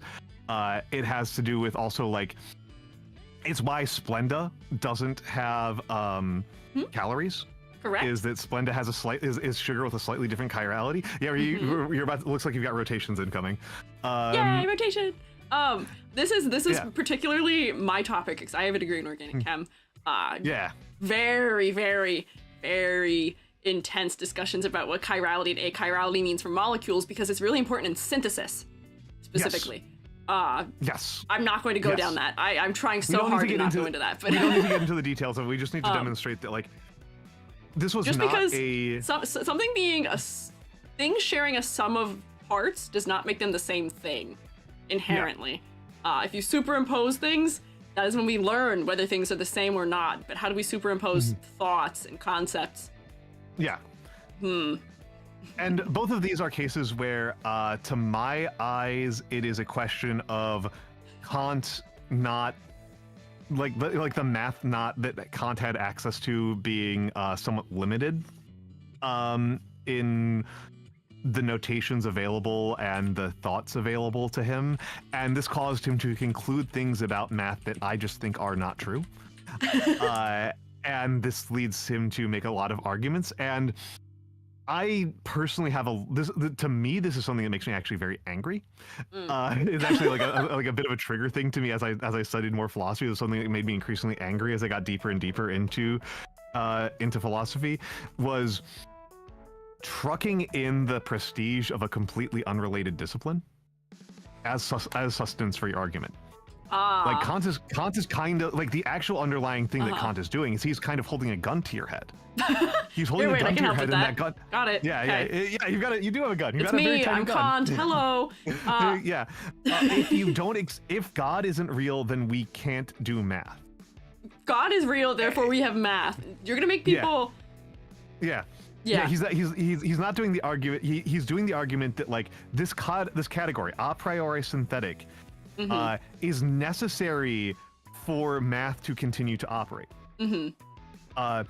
And therefore we can't reject God because metaphysics is an incoherent concept. We have to have metaphysics as a coherent concept or else we can't do math. And you don't want to give up math, right? You can't give up math. You can't cut funding to math. Like, you can't give up math. You have to have math. We have to have math. We have to have math. We can't give up math now, guys. We can't give up math. We have to keep going with the math. He said, math, please stand in front of God. He needs a defenseman. Alpine coming here. Rairaku, this is my experience with, you are getting a less than particularly sympathetic version of Kant. We might have wanted to bring on somebody who was more sympathetic to Kant here because both me and EG read this stuff and we were both like, what's wrong with you, man? This doesn't work. Like neither of us was convinced by the arguments that he's laying out. So I don't think we're presenting them in the most favorable and sympathetic light. But you have highlighted what a lot of listening to people talk about philosophy can end up sounding like, is it does sound like sitting next to a drunk man on a bus. Yes. And you're sitting next to two drunk people in your screen that may or may not be real. And I think we're going to prove to you that we are real maybe at some point. I think we already did. Yeah. And So you are getting the relative, like, I am not doing like the Iron Steelman version of this argument because again, I didn't find it very compelling. And every time I've tried to read it more, I have felt like I was staring at smoke and mirrors. I felt like I was looking at sophistry. I feel like despite all of my attempts to grasp it, I'm like, I don't know about that one. It like slips through my fingers. I'm like, I see what you're saying. I'm not picking up what you're putting down, but I see what you're putting down. I see it. Yeah. I witness it. Well, and Fischi, it's to some extent what Kant is trying to do is what Kant is also doing is he's elevating mathematics from merely being a relationship of ideas. And again, I'm not bothered by this. I've hung out with a lot of mathematicians. When I was in graduate school, the people who I hung out with when I didn't want to talk about like my actual topics that I had to give a shit about were mathematicians. I hung out with the math department, who were actually really fun. They were actually really fun, so I did pick up some things from them. I do not understand a lot of the stuff that they were doing, but I did get drunk with them a lot, and I did get a lot of free pizza. And I did understand a lot about the internal politics of a math department. Spoiler, they are very similar to the internal politics of everything else on the planet. I would imagine so, yeah. Turns out that the people at the top of pyramids are the people who are good at climbing pyramids. Go figure. As one mathematician I knew put it. But how did they divide that pizza? The standard method, because they didn't feel like explaining it every time. they just sliced it. Very good. See, that's called practicality. You can't let just your beliefs get in the way of the practicality of living your life. That's the whole point of everything today. Yeah. No, the pharaohs never climbed pyramids. They got put inside the pyramids. Which is arguably worse.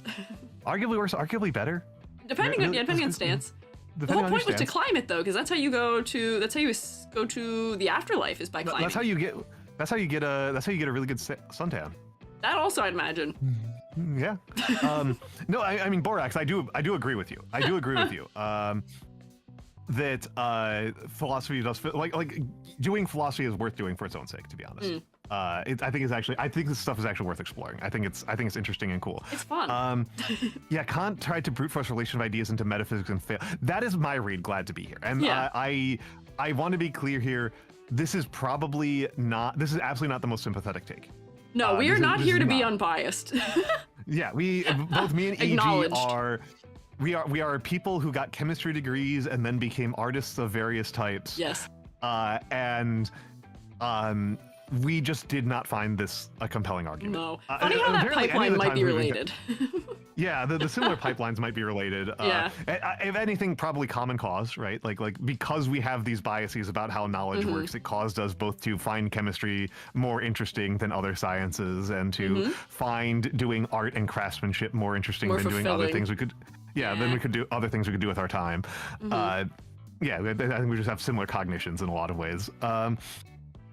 I will also point out a thing that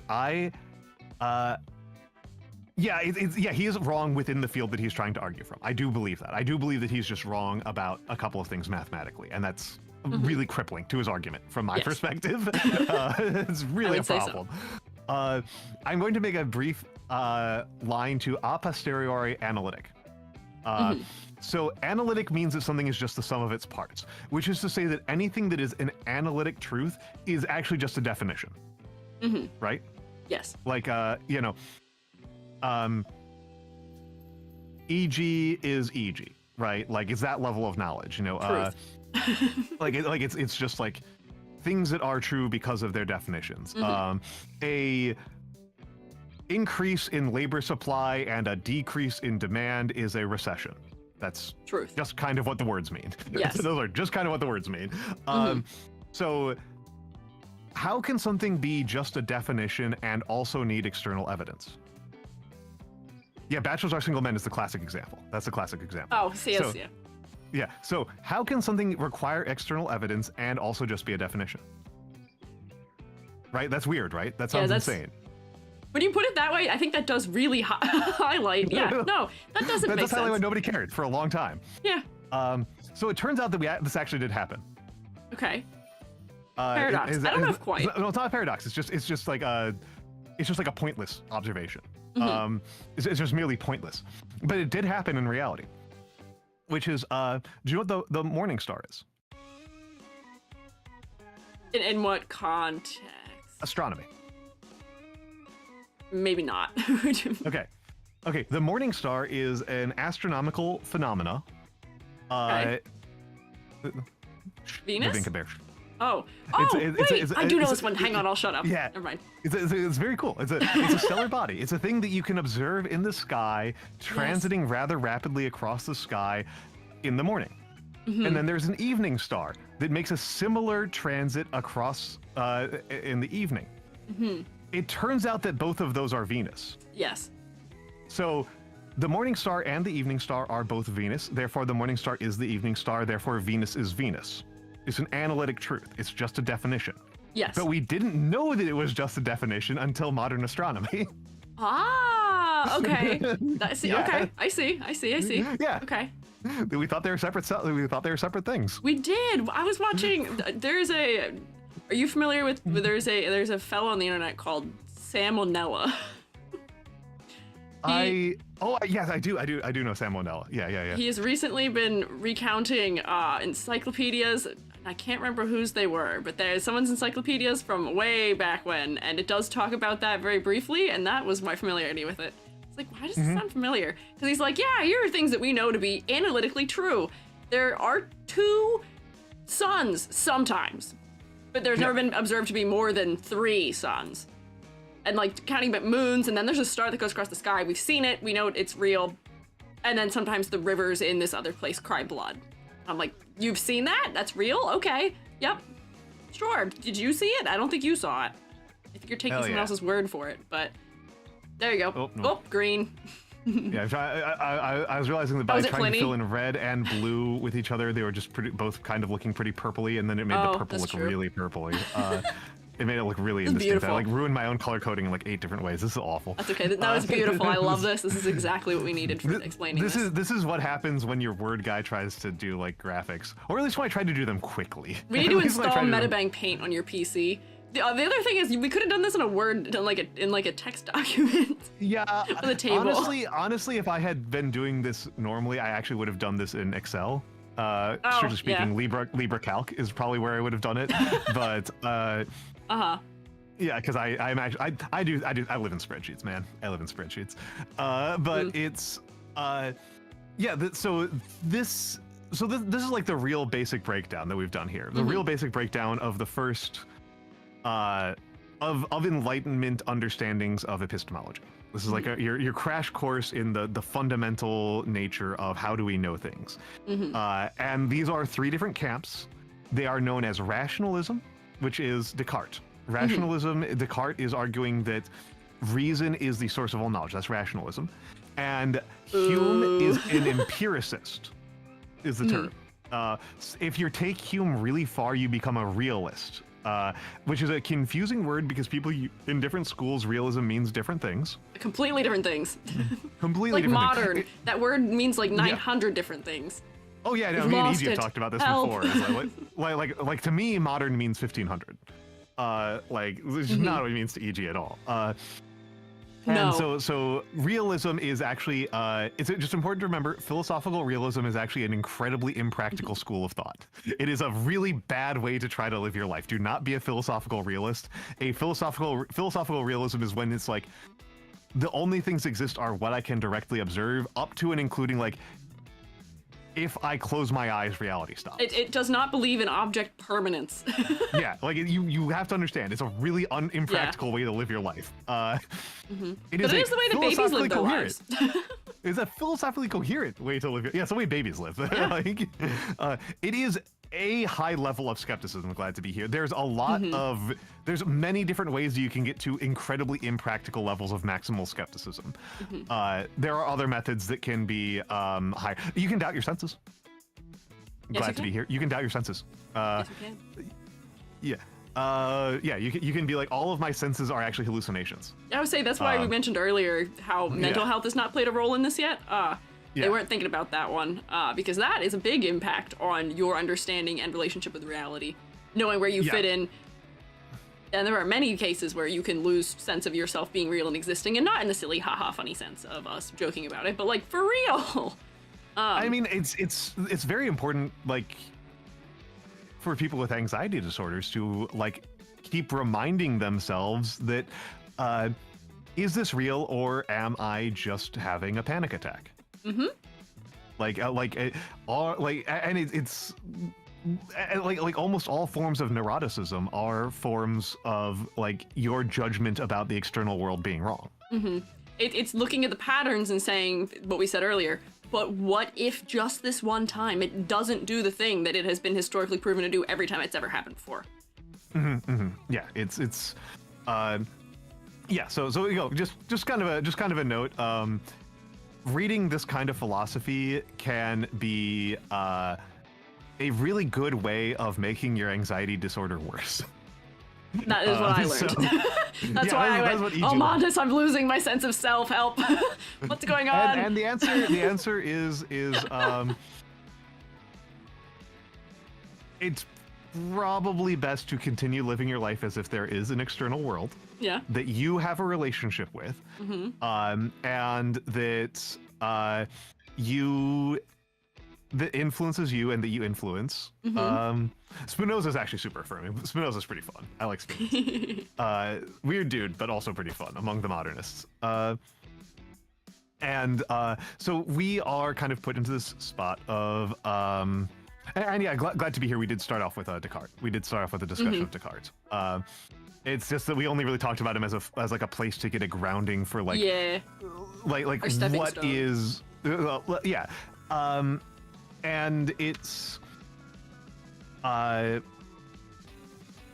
kind of a, I don't know if you know Babinka Bear, e.g., but Babinka Bear is like really knowledgeable about mythology, about historical mythologies. That's her thing. That's her thing. She's also an art. I think, are you also an art educator, Babinka Bear? Yeah, she's super cool. But I'm glad you're learning. I'm hopeful that you're learning. I'm also learning. I'm absorbing more. Many of these are things I've heard historically, but now hearing them said again, repetition is the key. Well, and it's also like we're also having a back and forth about it, right? Yeah. We're also having a back and forth. Too. Yeah, participating helps learning. Learning and teaching and learning are very similar. Yes. Are very similar. I learned so much from teaching. Yeah, you learn so much from teaching. It's wonderful. It's wonderful. Even though I don't teach anymore, I do recommend people take a hand at it at some point in your life. Like it's very cool. It's very cool. Even if it's just explaining to people how something works, learning the skill of teaching just to show somebody how something works, teaching somebody to care about something, showing them how to do something in a way that is understandable and goes beyond your innate understanding of it. It's a good skill to have. Just like on the tool belt there, I would say. It makes navigating the world much easier. And then you can also be like a very pleasant member of society. You can be helpful. Yes, it does help. It is the alternative, the opposite of being a teacher is to be the kind of person who doesn't explain why anything works ever to anybody around you. And this tends to be very frustrating. Yes. It tends to be very frustrating. Yes, I would say so. I should note, as I have to note very frequently, because people get this wrong all the time. I'm a sociologist. That was what I was a professor of back when I was still a professor. And I teach. I'm not a historian. People think I was a historian a lot. You know a lot about it, which makes sense. Yeah, it's because it was what I read these days. The book that I have about 5 pages left on is a history book. Like I understand philosophy because it's actually really hard to do a social science degree without taking philosophy courses.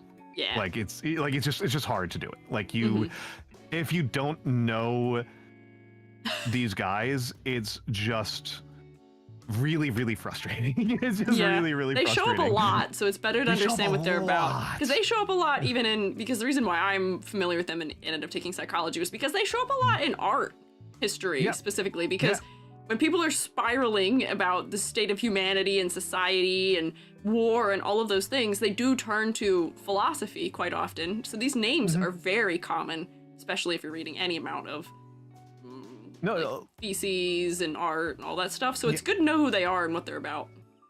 No, I mean, glad to be here. It's exactly what I just said. It's because you need to know how you know things to do sociology. It just comes up. You should know how to know things anyway, because it helps you with learning. If you know how you are intaking information and how that becomes knowledge, how that process works, you are more likely to be more specific about the way that you are searching for information, and it helps streamline that process. Oh my god, it speeds it up so much. It speeds it up so much. No, you're good. Glad to be here.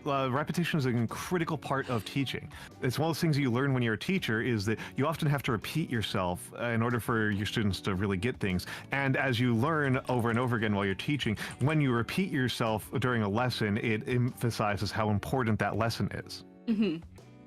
Yeah, no. I think we are both strong believers of no bad questions, essentially. Yeah. I mean, there are bad questions, but like you have to work at it. You have to. You have to try. No, that's true. You have to try. You have to try. There are bad questions. The bad questions are the questions that are asked to me intentionally to make me tangent and spiral off in another direction. That's a bad question. I was thinking about different questions, which were dishonest questions. Yeah, bad faith, like questions that are not actually the question, and like it's I'm not even going to mention some of them because even like talking about them is going to give people ideas. No. Don't give them ideas. Don't give them ideas. But yeah, the reinforcing of knowledge. It's and so yeah, I actually have a very particular memory, right, of when I was studying when I was taking a history course. So it was just kind of background for a sociology course I was taking. A bunch of people kept on citing a book called Orientalism by Edward Said. I'm very familiar with this one, yes. So I was just like, okay, if this is coming up in the footnotes this frequently, that means it's that means I need to read it, or else I'm going to understand, or else I'm not going to struggle to understand the rest of these works. So I went and I read Orientalism. And then I was looking at the footnotes in Orientalism, because look at your footnotes, people. Yeah. I was looking at the footnotes in Orientalism, and a book showed up there all the time called Archaeologies of Knowledge by Foucault. Foucault, yeah. Yeah, Foucault. So I read Archaeologies of Knowledge. And then as I was reading Foucault, I noticed that in Archaeologies of Knowledge, there was a book that was cited there all the time, which was On the Use and Abuse of History by Wilhelm Friedrich Nietzsche. So I read that. This is you're following the chain. There's a fun game that I think you might enjoy, which is, have you ever played the Wikipedia game? I have. It's so good. It's wonderful. I love the Wikipedia game. Just finding things and how they link. Yeah, I should. I wonder if I should add that to my doles. Like I do. I like doing the Wordle and the Redactyl on my stream a lot. I love Redactyl. Yeah, of course Alpian has. Yeah. Alpian rules, by the way. Have you ever competed in a Wikipedia game? I have not. I did compete in the evil version of the Wikipedia game. What is the evil version? The evil Wikipedia game. It's not even the evil version. It's just an evil Wikipedia game. Is you vandalize a Wikipedia article. That is evil. Why? What do you mean? Why are you doing that? You have a judge for the entire. You have like a group of like 50 people. And you have a judge, and everybody submits their change to the judge, and then whose ever change is the last one that gets fixed by editors is the winner. Oh man, just pick something obscure. Yeah, it's kind of a bad game because like you like sometimes they last for like years. No. I did one where I just I noticed that somebody was using scare quotes in a way that was like that didn't make sense. So I added more scare quotes to make the sentence make even less sense.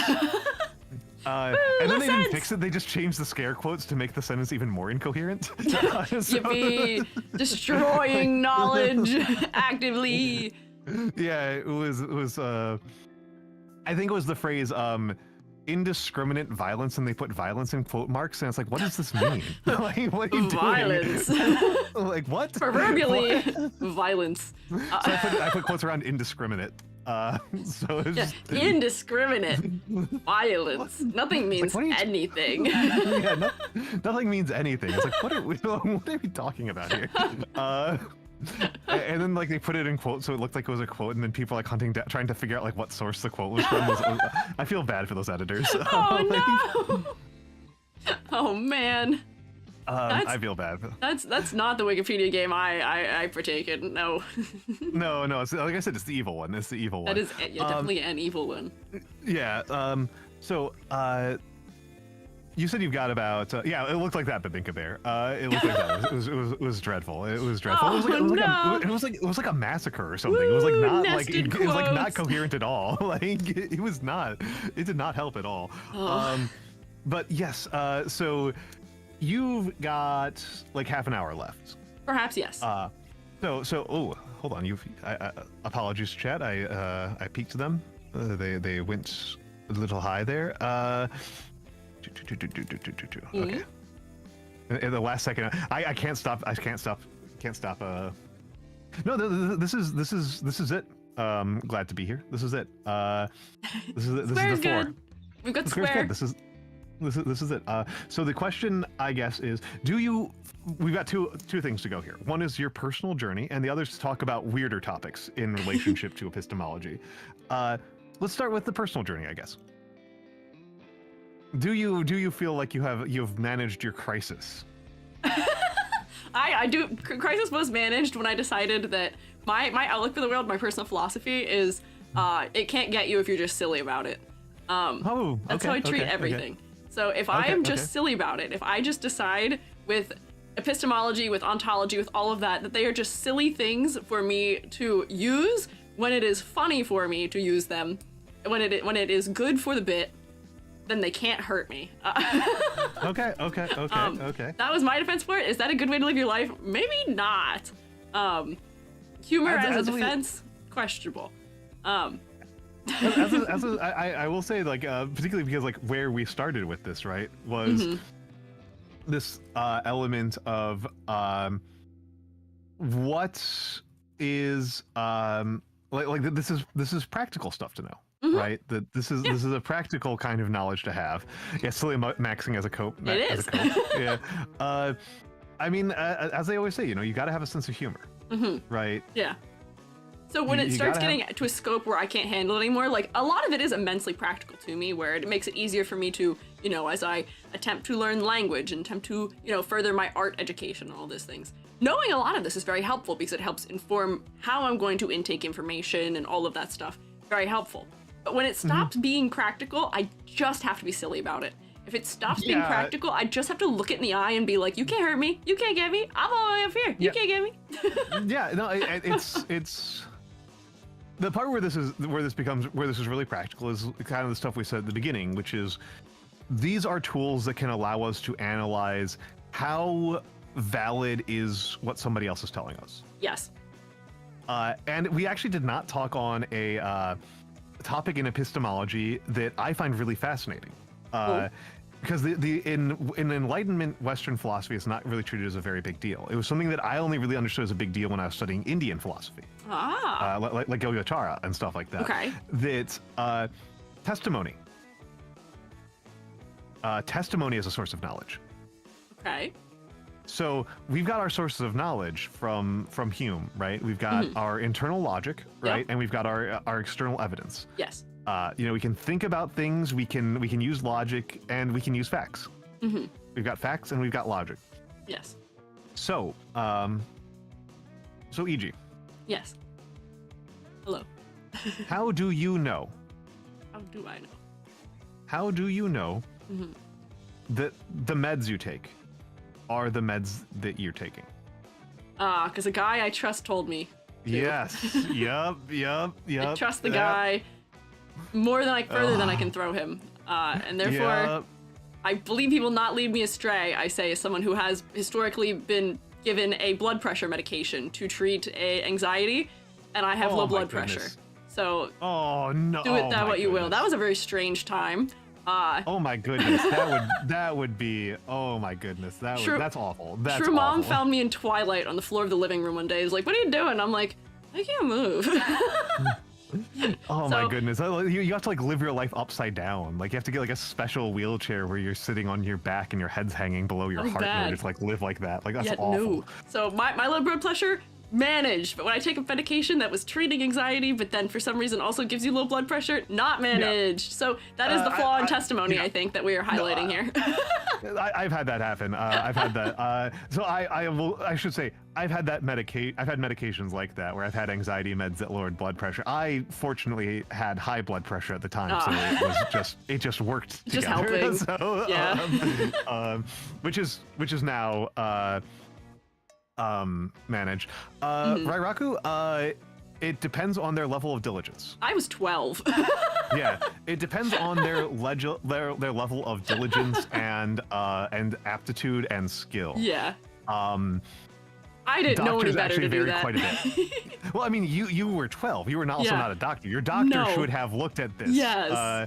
Because normally your doctors check your blood pressure every single time you go there because it's really easy to check. Yeah, I can test my blood pressure right now. Yeah. I'll tell you a secret though, which is that some psychiatrists just don't. They're not required to. So if you have a psychiatrist who is not checking your blood pressure and checking your weight and things like that, you should look into another one or maybe bring that up with them. Psychiatrists are doctors and they should act as such. And that, like, there's hard tests and there's easy tests. Allergy tests are really hard, which is why they just ask you. True. Allergy testing is really hard, so they just ask you flat out, like, have you had any allergic reactions? But they don't bother asking you, like, how is your blood pressure high or low, because it's just so easy to test it. Yeah. It literally takes 2 minit's. It's They're not going to stick you with the ice cube tray every time they want to know about your allergies. That would also suck. Yeah, no, but yeah,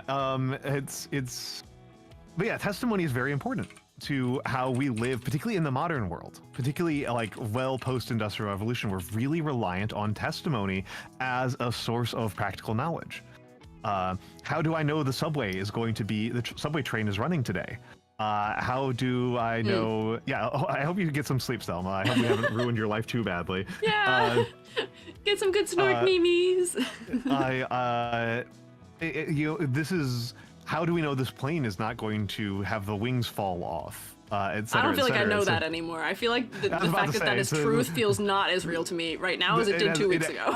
It has been degraded substantially. We are living in the sky is in fact falling in the United States. I didn't expect it to be so literal. I did not expect it to be so on the nose. When people are like, "Oh, it's not like the sky is falling," it's like it is now. Now it is. They said it's not like the world's on fire, and then California decided to say, "What if yes? What if it was? What if the world was on fire?" Yeah. So it's there was a fire like an hour from me, in a place where we've never had a forest fire ever before. World is on fire. I remember getting we had a forest fire down like there was like last year, like in the fall or something. Like we had a forest fire in like just a couple miles outside of New York, and so like I remember like looking out. Was that the? Oh wait, I guess that's more than a couple miles out of New York. There was one in Lehigh, PA, I think, where the whole mountain was on fire for a while. That was strange. I knew about that one because there's the steel plant there, yes. which is not a good reason to know about towns existing, I guess. But yeah. Yeah. Like I remember like walking outside and like the sky is just like blood red, and it's like, man. Oh wait, that one. That was the what is that? The Canadian wildfires. That was abysmal. Yeah. That was terrifying. Yeah, we do. If we were to go from Indian philosophy to Eastern philosophy, this would be a very straightforward to interpret and parse within the knowledge system, which is that we have lost the mandate of heaven. No, come back, mandate of heaven, we need you. So I'm not going to talk about what the canonical Confucian consequences of losing the mandate of heaven are. Nope. Because I will. That one will actually get me in trouble for all of the things I've said here. That was one of the ones I should not say on stream. But I can come back to it later, and you guys can connect the dots on your own. I'll leave that as a conclusion to the readers. But but the so. I did bring up one for you that is an absolute nightmare of a piece of philosophy that I love, which is truth and lies in a non-moral sense. Yeah. Did you get to read it? I read that one once upon a time, a long time ago, and then I went back through some key parts of it. Is it fun? I like it. It's Woody. Hi, Woody. Oh, hi. Hi, Woody. We all love Woody here.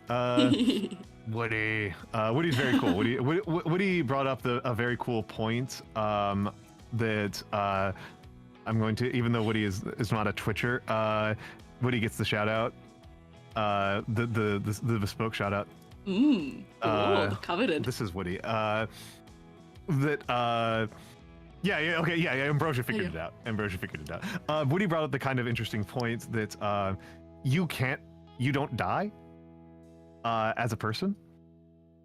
That the thing that experiences dying has no experiences. Yep. So the last thing you experience is before death. You cannot experience anything after that. The actual death itself is inexperienceable. Yep. I think it's neat.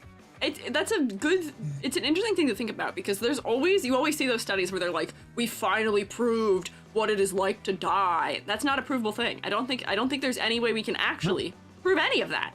All we're doing is, I think, taking testimony at that point, where we're hearing somebody who we think had a near-death experience that we can analyze and say, yeah, your heart did stop and did end. Well, we're also making an analogy. We're making the assumption that the experience of death and the experience of near death are mappable. They're even the same. Yeah. Yeah. Nietzsche's whole thing is that we love to accidentally distance things from the truth that they are by creating metaphors out of them to make them easier to understand.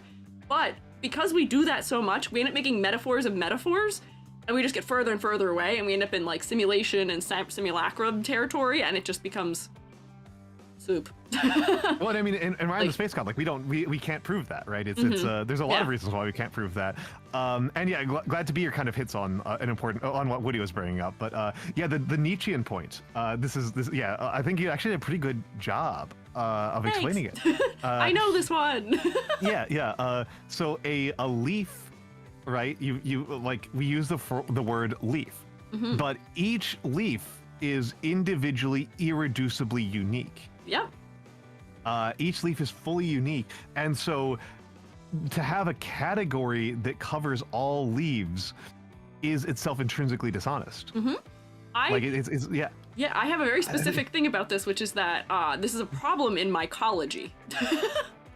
The way that we categorize things, very specific to me, huge problem in mycology is the way that we categorize things based on observation or based on other senses, because we have assigned categories. And we do this as humans. We assign categories based on our own experiences. This is a weird tangent we're going to get into here a little bit, but essentially, we have assigned names to things based on our observations of them and their relationships to each other. But the problem is that in mycology, they kind of exist. We can't apply the same rules and logic to them as we do to others, like quadrants of life, the other kingdoms of life. So people will be like, oh, I love to say, oh, there's like 72 genders of mushroom. Mushrooms don't have gender. They don't reproduce in a way that necessitates that. People will say, oh, they have, they're sentient. Nah, I think that's a concept that goes beyond them. They exist outside of that. And then constantly, there's 70 different names for everything in mycology, because we are constantly learning accidentally that actually these two things that look totally different are actually the exact same thing. They're the same guy. They're just presenting differently or doing different things. And our attempts at categorizing are making it worse. At home. Yes. All of our attempts at categorizing mushrooms actually makes mycology worse, unfortunately. It rules. Mycology rocks. It does rock. And it's so confusing. I learned today that the species that I am is actually not related to other inky caps. I've screwed up. I've goofed up. I picked the one that, despite being named Caprinus comatus, is not actually Caprinus. But it keeps the name. Why? We're putting it in categories and it makes it worse. And it's well, I mean, like we need some sort of taxonomy in order to like make any sort of sense of the world. But oh my God, like we are making it worse by every time we try and assign terms to it, we actually get further away from what it actually is. And every time we try and redefine it, it just makes it more confusing because we keep the precedent of the past. Nietzsche, you're right. Yeah, hell yeah. EG already has the identity crisis. I do. Yeah. It already happened. It happened today. New identity crisis every day. New identity crisis. This is why it was so dangerous to choose to be a mushroom VTuber. Of all of the things you could have chosen, like you really chose like the hardest one to describe. It's the worst one. I am more distantly related to other mushrooms of the same species than you are to dinosaurs. It's a nightmare. It's fantastic. Our geology tree is a circle. How's that work? I also really love that humans are more closely related to mushrooms than they are to plants. I always find that. Is that one true? I didn't know that one. It's really? It's pretty bad. It's pretty bad. Oh no.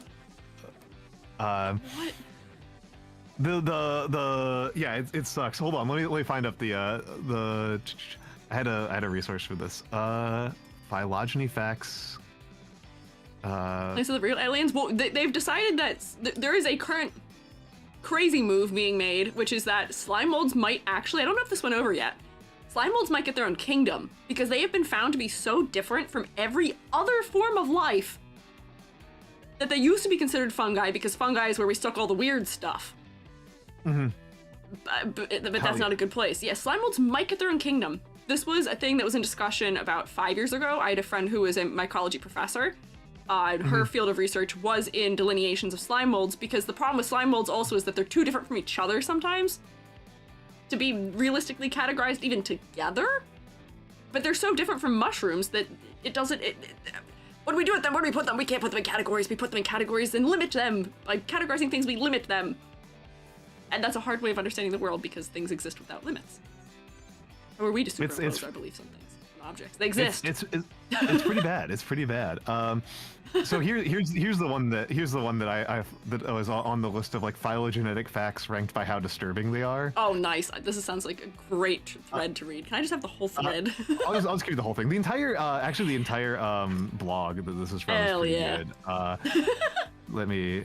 Where's our DMs? There's our DMs. Give me evil phylogeny facts. And I'll put it in the. Oh nope. Yeah. That's okay. There we go. There I'll we go. stick that YouTube too. So yeah, the most distressing one is that salps are chordates, which is awful. Salps are like weird plankton jellies. Nice. But it turns out they have a central nervous system. Oh, okay. So they're feeling it. They're feeling it for real then. Yeah, it sucks. Sucks to be them. Oh boy. It's awful. It's awful. Ryan wants to know about Nietzsche because Nietzsche does cover an enormous number of things. Yeah, we're tangenting here. Nietzsche has a lot of thoughts that I think are very important. Nietzsche, it's also worth noting that Nietzsche has different eras and approaches, and different people have different opinions about what's the important Nietzsche. Yeah.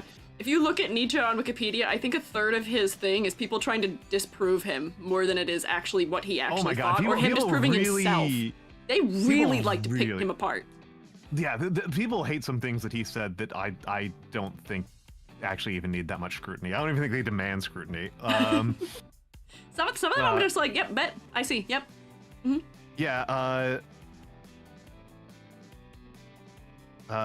Mushy Salp. Salt. Oh, yeah, not salt. Yeah, salt.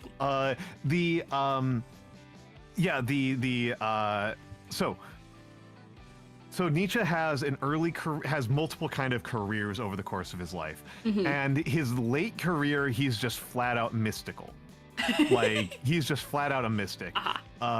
Borax is largely on the same kind of page as I am. I prefer his relatively early work. His early work, he is just doing like commentary on Greek drama, which is highly respectable, but also not that interesting to me. And then he gets into like a more general philosophy, and that's where stuff like Thoughts Out of Season comes in, which is archaeologies of use and abuse of history for life, and truth and lies in a non-moral sense, which is the one that we were talking about. I think this stuff is interesting and cool. And then later on you get into stuff like Thus Spake Zarathustra and what's the other one? Ecce Homo. Those ones are like surreal and highly sarcastic. Woo, and that's a good combo, so at least. Yeah, Ecce Homo is a very challenging book to interpret because it is a German doing poetry in a 19th century style where he's like shit posting and sarcastic all the time. So it's really hard to keep track of like when he's just like telling something that he thinks is true. Oh, okay. Yeah, well, yeah. How do we know things are true? We don't. How do we know things are true? And like what percentage of what drill says is true? Yeah. Can I get a tone indicator on that? Yeah. Please. So like there's a part of Ecce Homo. There's a section of Ecce Homo titled "Why I Am the Healthiest Man Ever." I'm sure you are. I have no doubts about that. If there were one, it'd be him. It's worth knowing for people who don't know if you don't know anything about Nietzsche. One of the biographical facts about Nietzsche is that Nietzsche had such incredibly shitty health his whole life that he could not hold down a job as a lecturer. Which is not to say, as far as standards go, you can unfortunately sit to be a lecturer under most circumstances. There's a lot of things that being a lecturer is generally considered to be relatively accommodating, even historically. And he didn't. This was like an old school lecture. He didn't actually even have to present his own ideas. He had to read from a book. Yeah. He was a very sickly man. He spent most of his life in some sort of convalescent care or another. He's writing like that. He kind of expects you to know that he is very ill. When he is saying that, he's like being sarcastic in a very specific kind of way. And so, the very famous one, the most famous Nietzsche quote: "God is dead. God is dead, and we have killed him. How do we live with ourselves, O murderers of murderers?" He's not talking about God in a metaphysical sense at all. Like he's just not. It's just not what that's about. He's talking about the collapse of religious thought as a form of government legitimacy. And like the rise of nationalism. He's talking about he's not talking even about like his own opinion. He's just saying like, I'm looking around me Observation and of the era. Observationally, the church does not have the ability to topple kings. Pour one out for God. I don't even know if he's saying that. I don't know if he's saying to pour one out for him either. He's just saying it just isn't like that anymore. Yeah, it's just not like that, and it just hasn't been like that for a while, and we haven't figured out what the consequences are for further political organization. Because this is, and if you read it with significant context, it's actually kind of obvious because he's talking about alternative forms of government, and how much he hates anti-Semites and stuff like that. It's obvious to us because we're talking about it in this context. People usually quote it completely without any context, in which case it is they just take it for face value, which to most people is God, the guy you think of usually when we say God, is dead. He's been killed. We've murdered him. Yeah. It's often taken in a very literal sense, and it doesn't help that Nietzsche has very negative opinions on Christianity. Nietzsche has very negative opinions on almost every conservative thought on the planet. Nietzsche has negative thoughts on almost every progressive thoughts on the planet. He's just a curmudgeonly bastard. Yeah, he decided that everything's his problem, unfortunately. Yeah, he hates Plato. He hates Kant. Understandable, honestly. Ultimate hater, Ultimate hater, yeah. Kant was also a hater. Don't get us wrong, but Kant was also a hater. I have less sympathy for the things that Kant hates. We celebrate the hater nature of Nietzsche, but not others. Yeah, Kant, one of Kant's big hatreds is black people, so it's a little bit hard to be that. So a long-term friend with disability, chronic exhaustion, loves Nietzsche. Nietzsche is I actually really like Nietzsche in a lot of ways because he's really fun to read. Other philosophers are really Kant, for example, horrible to read. Not fun to read. No, not fun to read. The least fun person to read. Germans read Kant in English because he's even worse without the translation. You want to add extra mediating layers, which is funny. That is doing a Nietzsche where we're taking things steps away from their initial truth, but we're doing it on purpose because we literally cannot follow him otherwise. He's just so much worse. He's so much worse. Nietzsche is very much the thing that makes Nietzsche particularly enthusiastic to me is as a gamer. From a gamer perspective, I really like give us Nietzsche. The gamer perspective. Yeah, he's got the gamer perspective. So Nietzsche's vision of happiness Nietzsche's version of joy, the way that he thinks that like we accomplish joy and that we live good lives, is by encountering obstacles and overcoming them. Gamer. He's a gamer. He's a gamer. He doesn't want to have full unfettered creative access. He wants to have challenges that he overcomes with his tools. Yeah, he wants challenges to be is what makes things feel worthwhile. It's why when you turn the cheats on in Minecraft, it stops being fun. Yeah, you're playing a different game when you're cheating in Minecraft. Like you're doing something different. Like it's like I've said before. Like it's a his vision of joy is loot boxes and DLC. No. Get that man a Game Boy. his vision of joy is speedrunning. Oh yeah. Yeah, he'd be a he would appreciate the beauty of speedrunning. I don't know if he would himself be a speedrunner, but he would appreciate the beauty of it. Yeah, throw yourself against the wall until you figure out how to not do it and how to perfect it. All problem solving. Yeah, absolutely.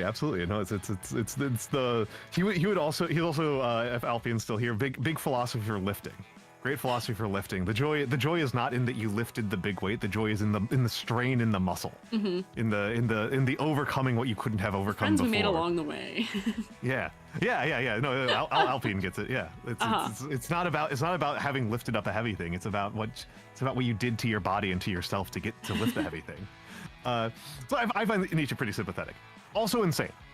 Not gonna lie, completely insane. Like, totally insane, often impractical, frequently wrong. I would say when you said fun earlier, I was more so thinking about the fact that he leads me down the thread of impracticality, unfortunately, where I was like, that's not fun, but he is very good to read if I'm looking at it through my personal framework of it can't hurt me because I'm silly.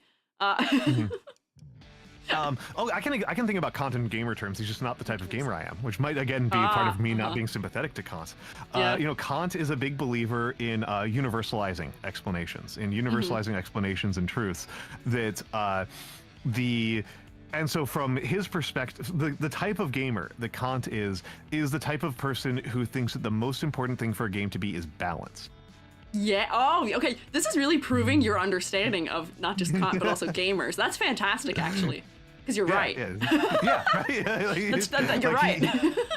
He's the person who's making the argument that the most important thing is that he's not just an Overwatch player. He's a person who is really mad about small balance changes in Overwatch. Yes, he is. He knows how the game should be, and he's gonna find the route to make the game be the way that he decides the game should be.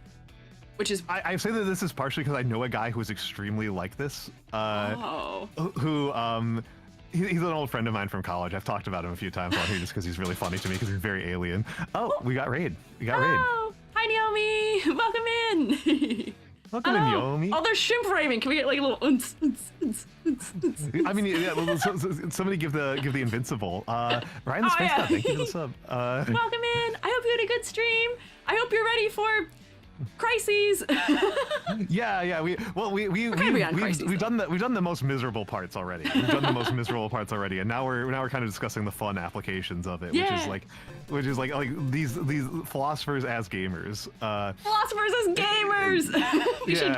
You should actually write something about this because I think that would make it so much more approachable and enjoyable to people who do not want to interact with it. Well, I mean, this is the thing. This is what I was saying earlier about depth. That like deep things are deeply grounded. They're deeply underneath everything else around us, and so like you wind up at the deep things even unintentionally. I would just assign gamers to all of them, unfortunately.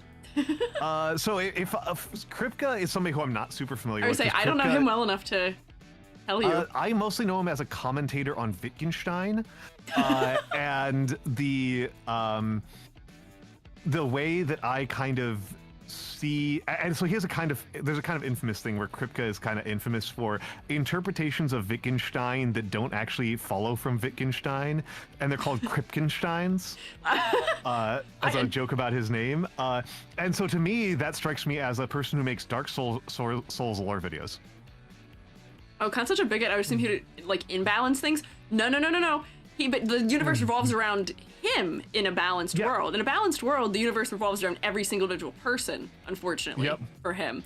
It's the whole thing where it's equality versus equity. He believes in equality, not equity. Yeah. Well, and I mean, he would... I mean, this is the thing also, is that, like, when you read Kant's thoughts on race and anthropology, it honestly sounds like a completely fucking different person.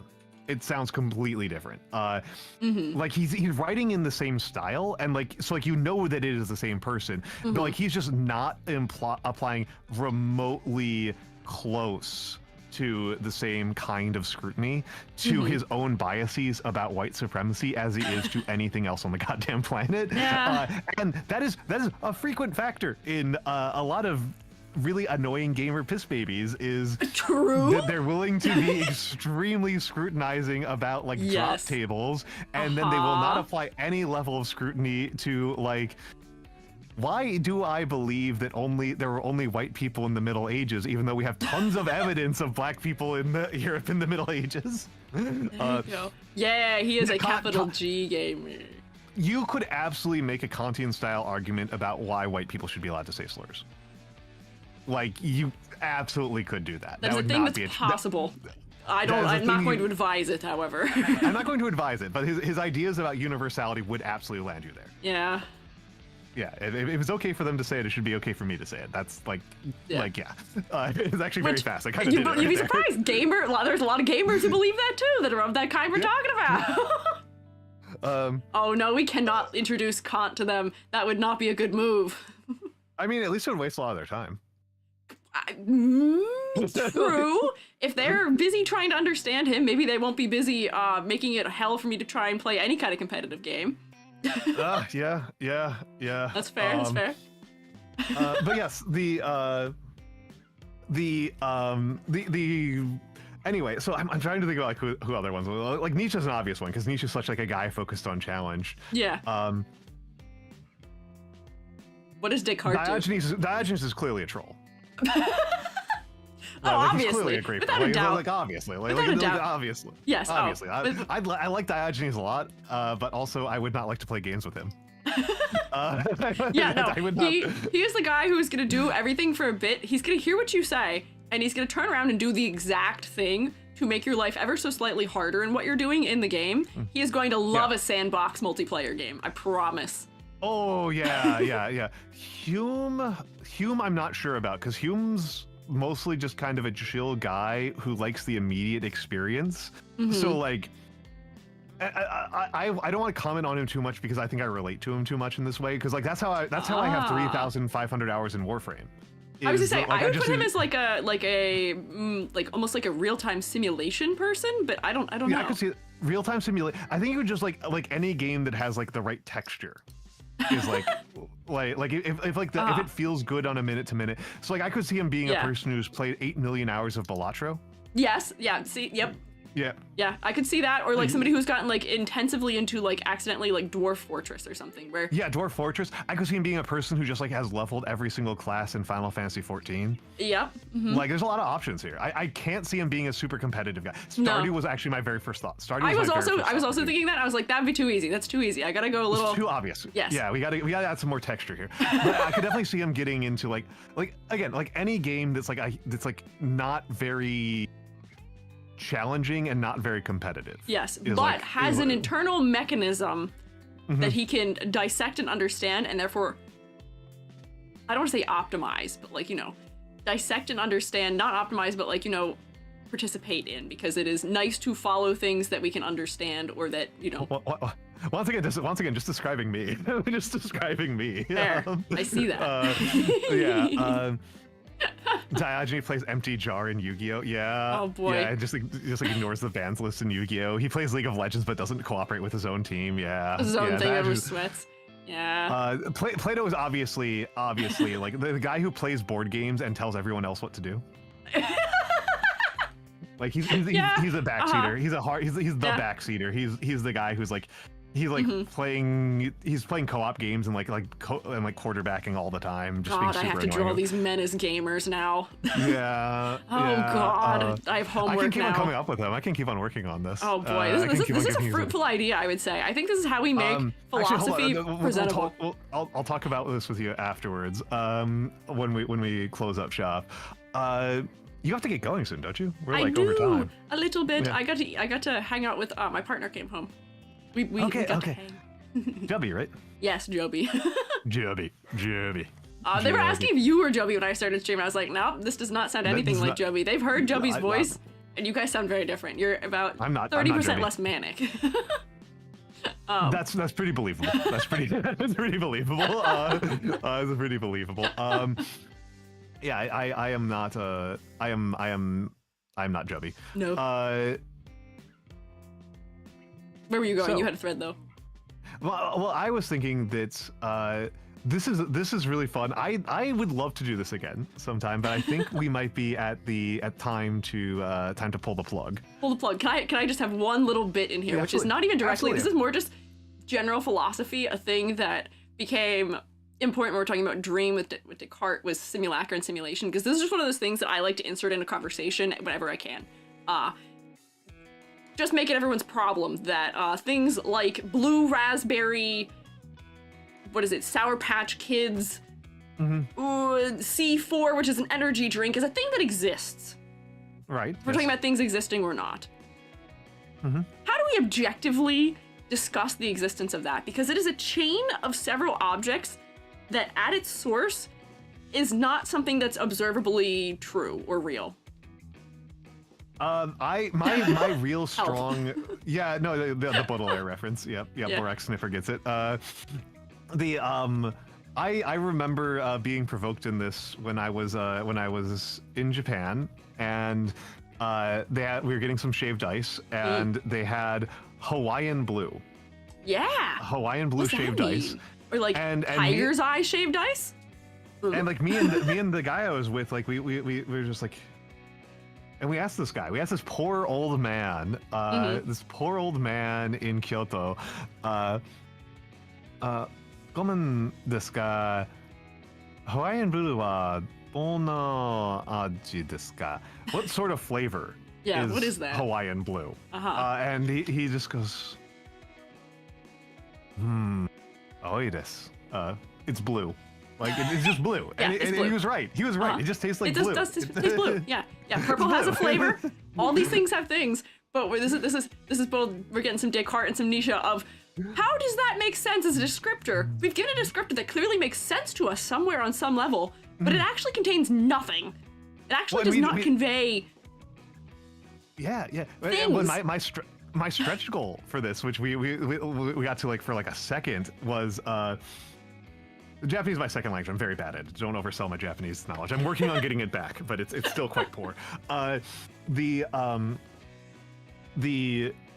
stretch goal was Wittgenstein.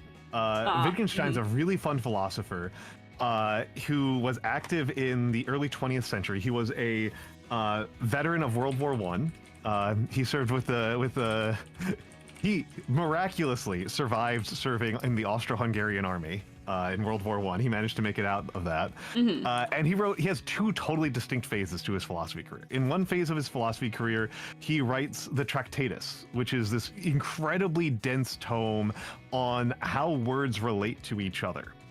And it's like the book for an entire philosophical movement around the idea that all language can be turned into pure, complete logic, that we can communicate with pure logic that is totally lossless. And then he goes into the mountains for like a decade and and fucks around, and he's like building houses, and he's apparently a really bad elementary school teacher, and stuff like that. And then he comes back to Vienna, and people are like, "Oh wow, your book is like life changing." Like 10 years later, your book is life changing. You're like one of the most important philosophers of our age. He gets shipped off to Oxford, and his entire thesis defense is just that book. He doesn't do any coursework or anything. Just like shows the book, and he's like, "I'm a philosopher." And Bertrand Russell is one of his interrogators, and he just slaps Bertrand Russell on the back and says, "Don't worry, chaps, you'll never understand it," inside his own defense, and he gets his fucking PhD from Oxford. What an insane character. And then he becomes a teacher at Oxford, and then he just proceeds to teach the exact opposite for the rest of his career. Power move, if there ever was one, I would say. Complete 180 on his philosophy to language is a game. Language is a game that we play, and communication is achieved if mutually satisfactory goals are reached by the members who are playing it. Yes. So an early example from his lectures. He didn't write any more books. People just took down lecture notes and then published lecture notes as a book called Philosophical Investigations. Was you go to a store, right? You go to a general store, and it's an old-timey general store. There's some apples behind the shopkeeper, and you point at the apples, and you say, 2, please. And the clerk picks up 2 apples and puts them on the counter and says, this was back in the 30s, says, that'll be 15 cents. And you hand him 15 cents, and you walk away with an apple and with 2 apples, and the shopkeeper has 15 cents, and so on and so on. These are not complete sentences. No. These are grammatically wrong. Like, in every way. This is like nonsense. This is, if you just broke it down to its linguistic components, this is a fever dream. This is a mystery. It's all context. This is all stuff that we do every day. Clearly, we're capable of doing it. And so, like, if your philosophy cannot handle something that a guy who is hungry for apples can handle, like, you've done something wrong. Like, you have done something wrong. Alvin, that is my entire approach to Italian. I have what I call survival. I know enough words and enough hand gestures. I can achieve all of my goals pretty much. Do I know what people are saying back to me? Most of the time, not really. But all we need is to mutually comprehend ourselves, and then the language is functioning all the more it needs to. Yeah, because language is communication. Language is not, the other philosophy is that language is a snapshot of reality, and he was saying, no, it's not. It's a tool for communicating between peoples. Yeah. Kaneko Bunny, bringing it back to one of the things that me and you say almost every stream. You learn a lot by teaching. Yes, we do. Yeah. You learn a lot because you can't teach a thing if you don't understand the thing, or you'll try to, and then you'll feel really silly when you're trying to explain it to a bunch of children. You have to really thoroughly, in every way, shape, or form, understand something through and through. And that forces you to learn more than your students have learned. Yeah. Stay on your toes. Well, hell yeah. Hell yeah. Oh. Okay, this has been amazing. This has been amazing. Pre-Wolf Issa, thank you for the follow. My closing thought is, you should apply logic to candles one day. To apply logic to candles. Candle sense. Absolutely. Just think about them. Think about the candle scents that exist out there. A lot of them can be somehow, I believe, placed on this chart we even have before us here of what are these? Is this a candle that we can observe existing, the thing that it's relating to? Or is this just a totally metaphysical thing? Is this a concept that we've turned into a smell? There's a lot of philosophy to be had in the way candle scents are made for some reason. It's very strange. Great. Oh, no. Oh. Well, what is philosophy to a god? What is a god to a non-believer? I am just here now. Yeah, we got the ladders. We got ladders. We're ladder maxing. Thank you. We're ladder maxing. We are ladder maxing. I am also height maxing now. I get to take up the whole screen. It's very exciting for me to end this way. Still shorter than me because of how I set up the screens. How could you? I don't even know what we look like right now to anyone on your side. You are very small, which shouldn't surprise you because you're that is how very small. That is just the way life is. I like to have a I like to try to do canonical heights on my streams, and me and EG have decided that this is not the physically way. Impossible. Because EG is not like worthwhile. EG is the height of my nose. Yeah, roughly. if I go like here, we can have EGception. This is the smallest I can be, and I can't even. This isn't small enough for how big I have you. It just doesn't work. Oh no. I can't get small enough. It's because of the field of view. EGception, sorry. Yeah, no, this is well, maybe we may as well explain the joke for the folks who might not know. EG does character design. I do. As their main like arts that they teach and critique. Wow. And one of those rules in character design is that if you can draw on the person a ladder that looks safe to climb, you have not made it visually interesting enough. Woo! That's such a succinct explanation of it. That's way more succinct than my explanation of it. Good work. I'm pretty good at this. I'm not gonna lie. That's true. That's true. 20 plus years of teaching got me pretty good. You got a couple more of those than I do. I tend to be a little wordy, but yeah, we want our ladders dangerous. Therefore, if you make offerings of ladders to me, they are taken favorably, especially if they're dangerous. OSHA does not like me. They fear me. They see me in the back of the Home Depot lurking. I'm always watching. Yeah, Alpine. People who didn't know Yes, I was a VTuber, but just knew that I was interested in VTubing, sent me EG videos. Really? Yeah. Oh, that's funny. I found you because I was like, you have reach good character design, and I was like, hell yeah, this fella's got good character design. And then Yeah. I've already put it out here once, but once again, and it should post to yours because this is the workaround for posting links inside other people's chats. Oh, it didn't go through because that was in my chat. That was in my chat.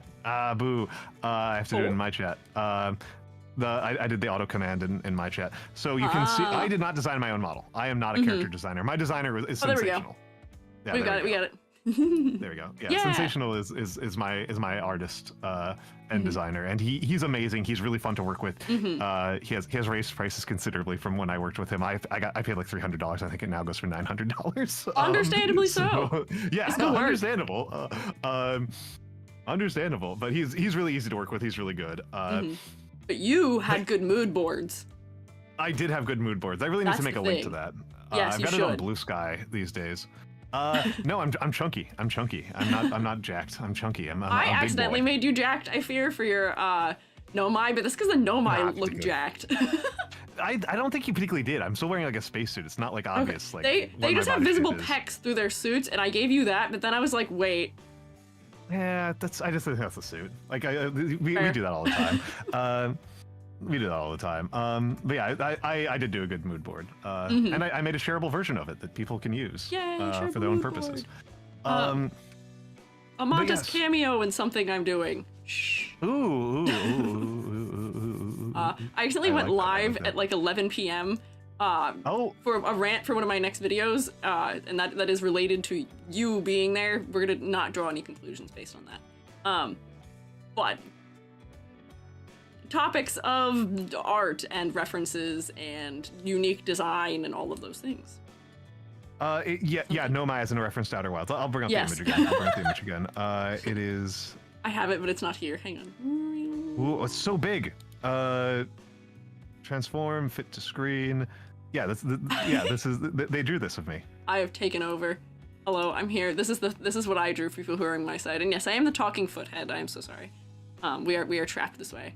Yeah, you're right. I now that I'm looking at it again, I think I did okay. I don't think I think I respected the proportioning properly.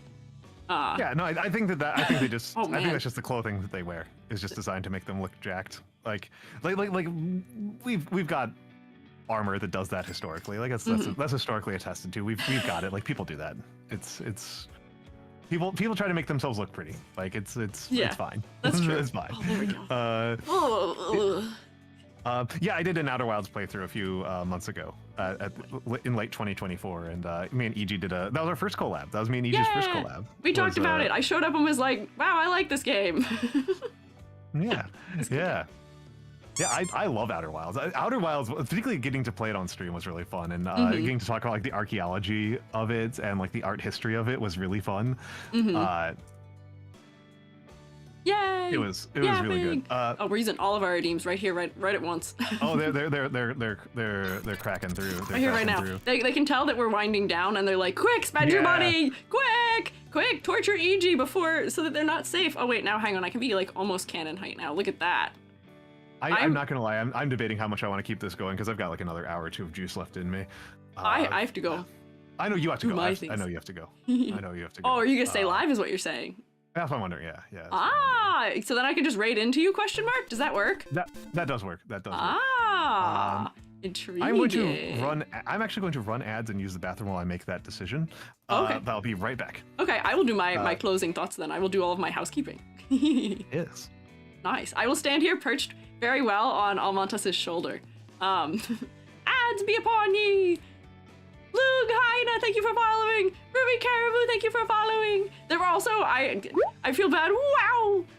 I don't want to interrupt ever, but Xanadu, also thank you for following. We had a follower goal, also thank you. All of Almantas' fellas, and also my shroommates, also thank you.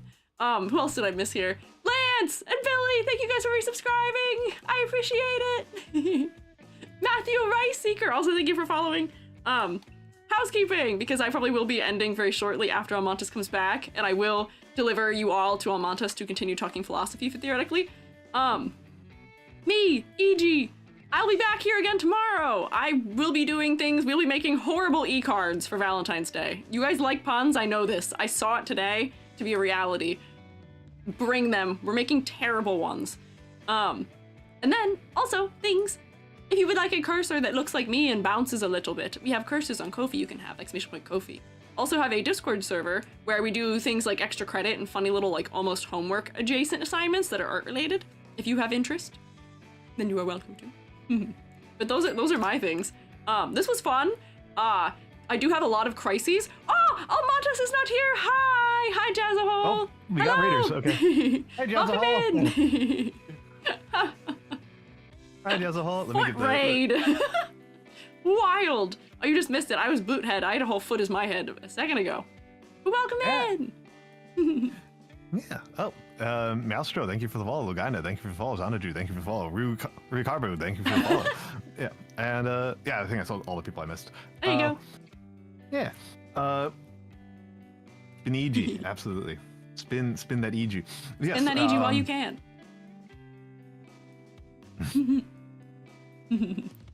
Yeah, the 12 inches of rating. Yes. So I missed your closing thoughts. Oh, my closing thought was just me giving my housekeeping. But my closing thoughts here were my advice. Do look into philosophy. It is good. Mm-hmm. There is things to be learned in there that will make you more defensible in your daily life, that will make you less gullible and less likely to fall for things in dangerous sense. It's very good for keeping your like mental plasticity, which is a thing that I think is a very modern struggle we're having younger and younger. People talk about losing their ability to have longer focal attention spans and things like that.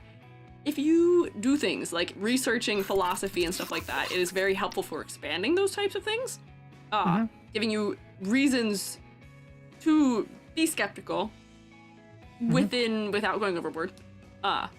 And it is good for your brain health. Good for your skin. I'm just gonna give you a totally false claim. It's good for your skin, good for your hair, good for your nails. Take your vitamins, but do put philosophy in your vitamins. Do put philosophy in your vitamins. Yes, yes, absolutely. It's this stuff. It's honestly kind of funny how much I was told when I was younger from like TV shows and stuff that like, oh, this is like the most impractical stuff on the planet. Yeah, they really make it out to be so dense and horrible. And it's turned out to be incredibly practical, to be honest. It's turned out to be incredibly useful. It's because what philosophy is fundamentally, underneath all of it, philosophy is the study of the most basic building blocks of knowledge. That's what it actually is. And so I don't even know what else to say as a defense of that. Like, you know, like that feels like a good enough pitch of that. Like it's like learning $1 worth of philosophy is $100 worth of science in the long run. Like, you can absolutely spend way too much time studying it. You can waste your time with it. You can study parts of it that is deleterious to your mental health, blah, blah, blah. But giving yourself a nice little 101, 201 level understanding of it is a really good grounding. Yes. Can you explain the... EG needs to get going. Yeah, once I pass you all to Almantas, then you can do definitions. I think we'll do. I'll keep on going for a little bit longer. I do eventually have other job tonight, but I will keep it going for a little bit longer, and we can do some more like QA, one-on-one QA stuff on my side. I will keep track of that though. I have not lost your question. Glad to be here, but I will answer that in a few minutes. Yay! The philosophy does not end here. Just because EG has to do things like I did eat a little before I started stream, but I do need to eat dinner and hang out with my Joby.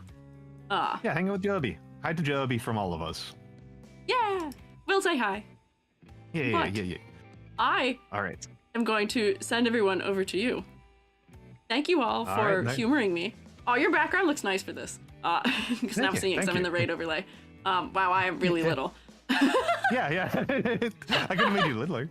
I made myself like humanly scaled in proportion to you, but you did not go for that. But thank you all for having me, and thank you for fielding my crises with care and delicacy, as I told you all to just be silly about it. Of course. But I will see all of you who are maybe here tomorrow. Almantas, I will see you around. Yes, you will. You will. And I will DM you about something. I might actually just send the DM right now, but okay. We've got something to talk about offline. But we'll do it later. Okay. Right. 07. But 07. Thank you, fellas. I'm sending you to Almantas now. We can still forcibly do a raid message. We should still rotate at Almantas anyway. And be evil about that. Yeah. Ever's got them. Let's take the guns and rotations over there. Oh, my chat is moving too fast, and I can't copy my own raid message. Oh no! Oh no! There we go. Got it. Okay. Bye for real now. Rating. Wow. How does this work though? Because here, I'm still with you. Let's see what happens. You Let's should see what still happens. be here, How does right?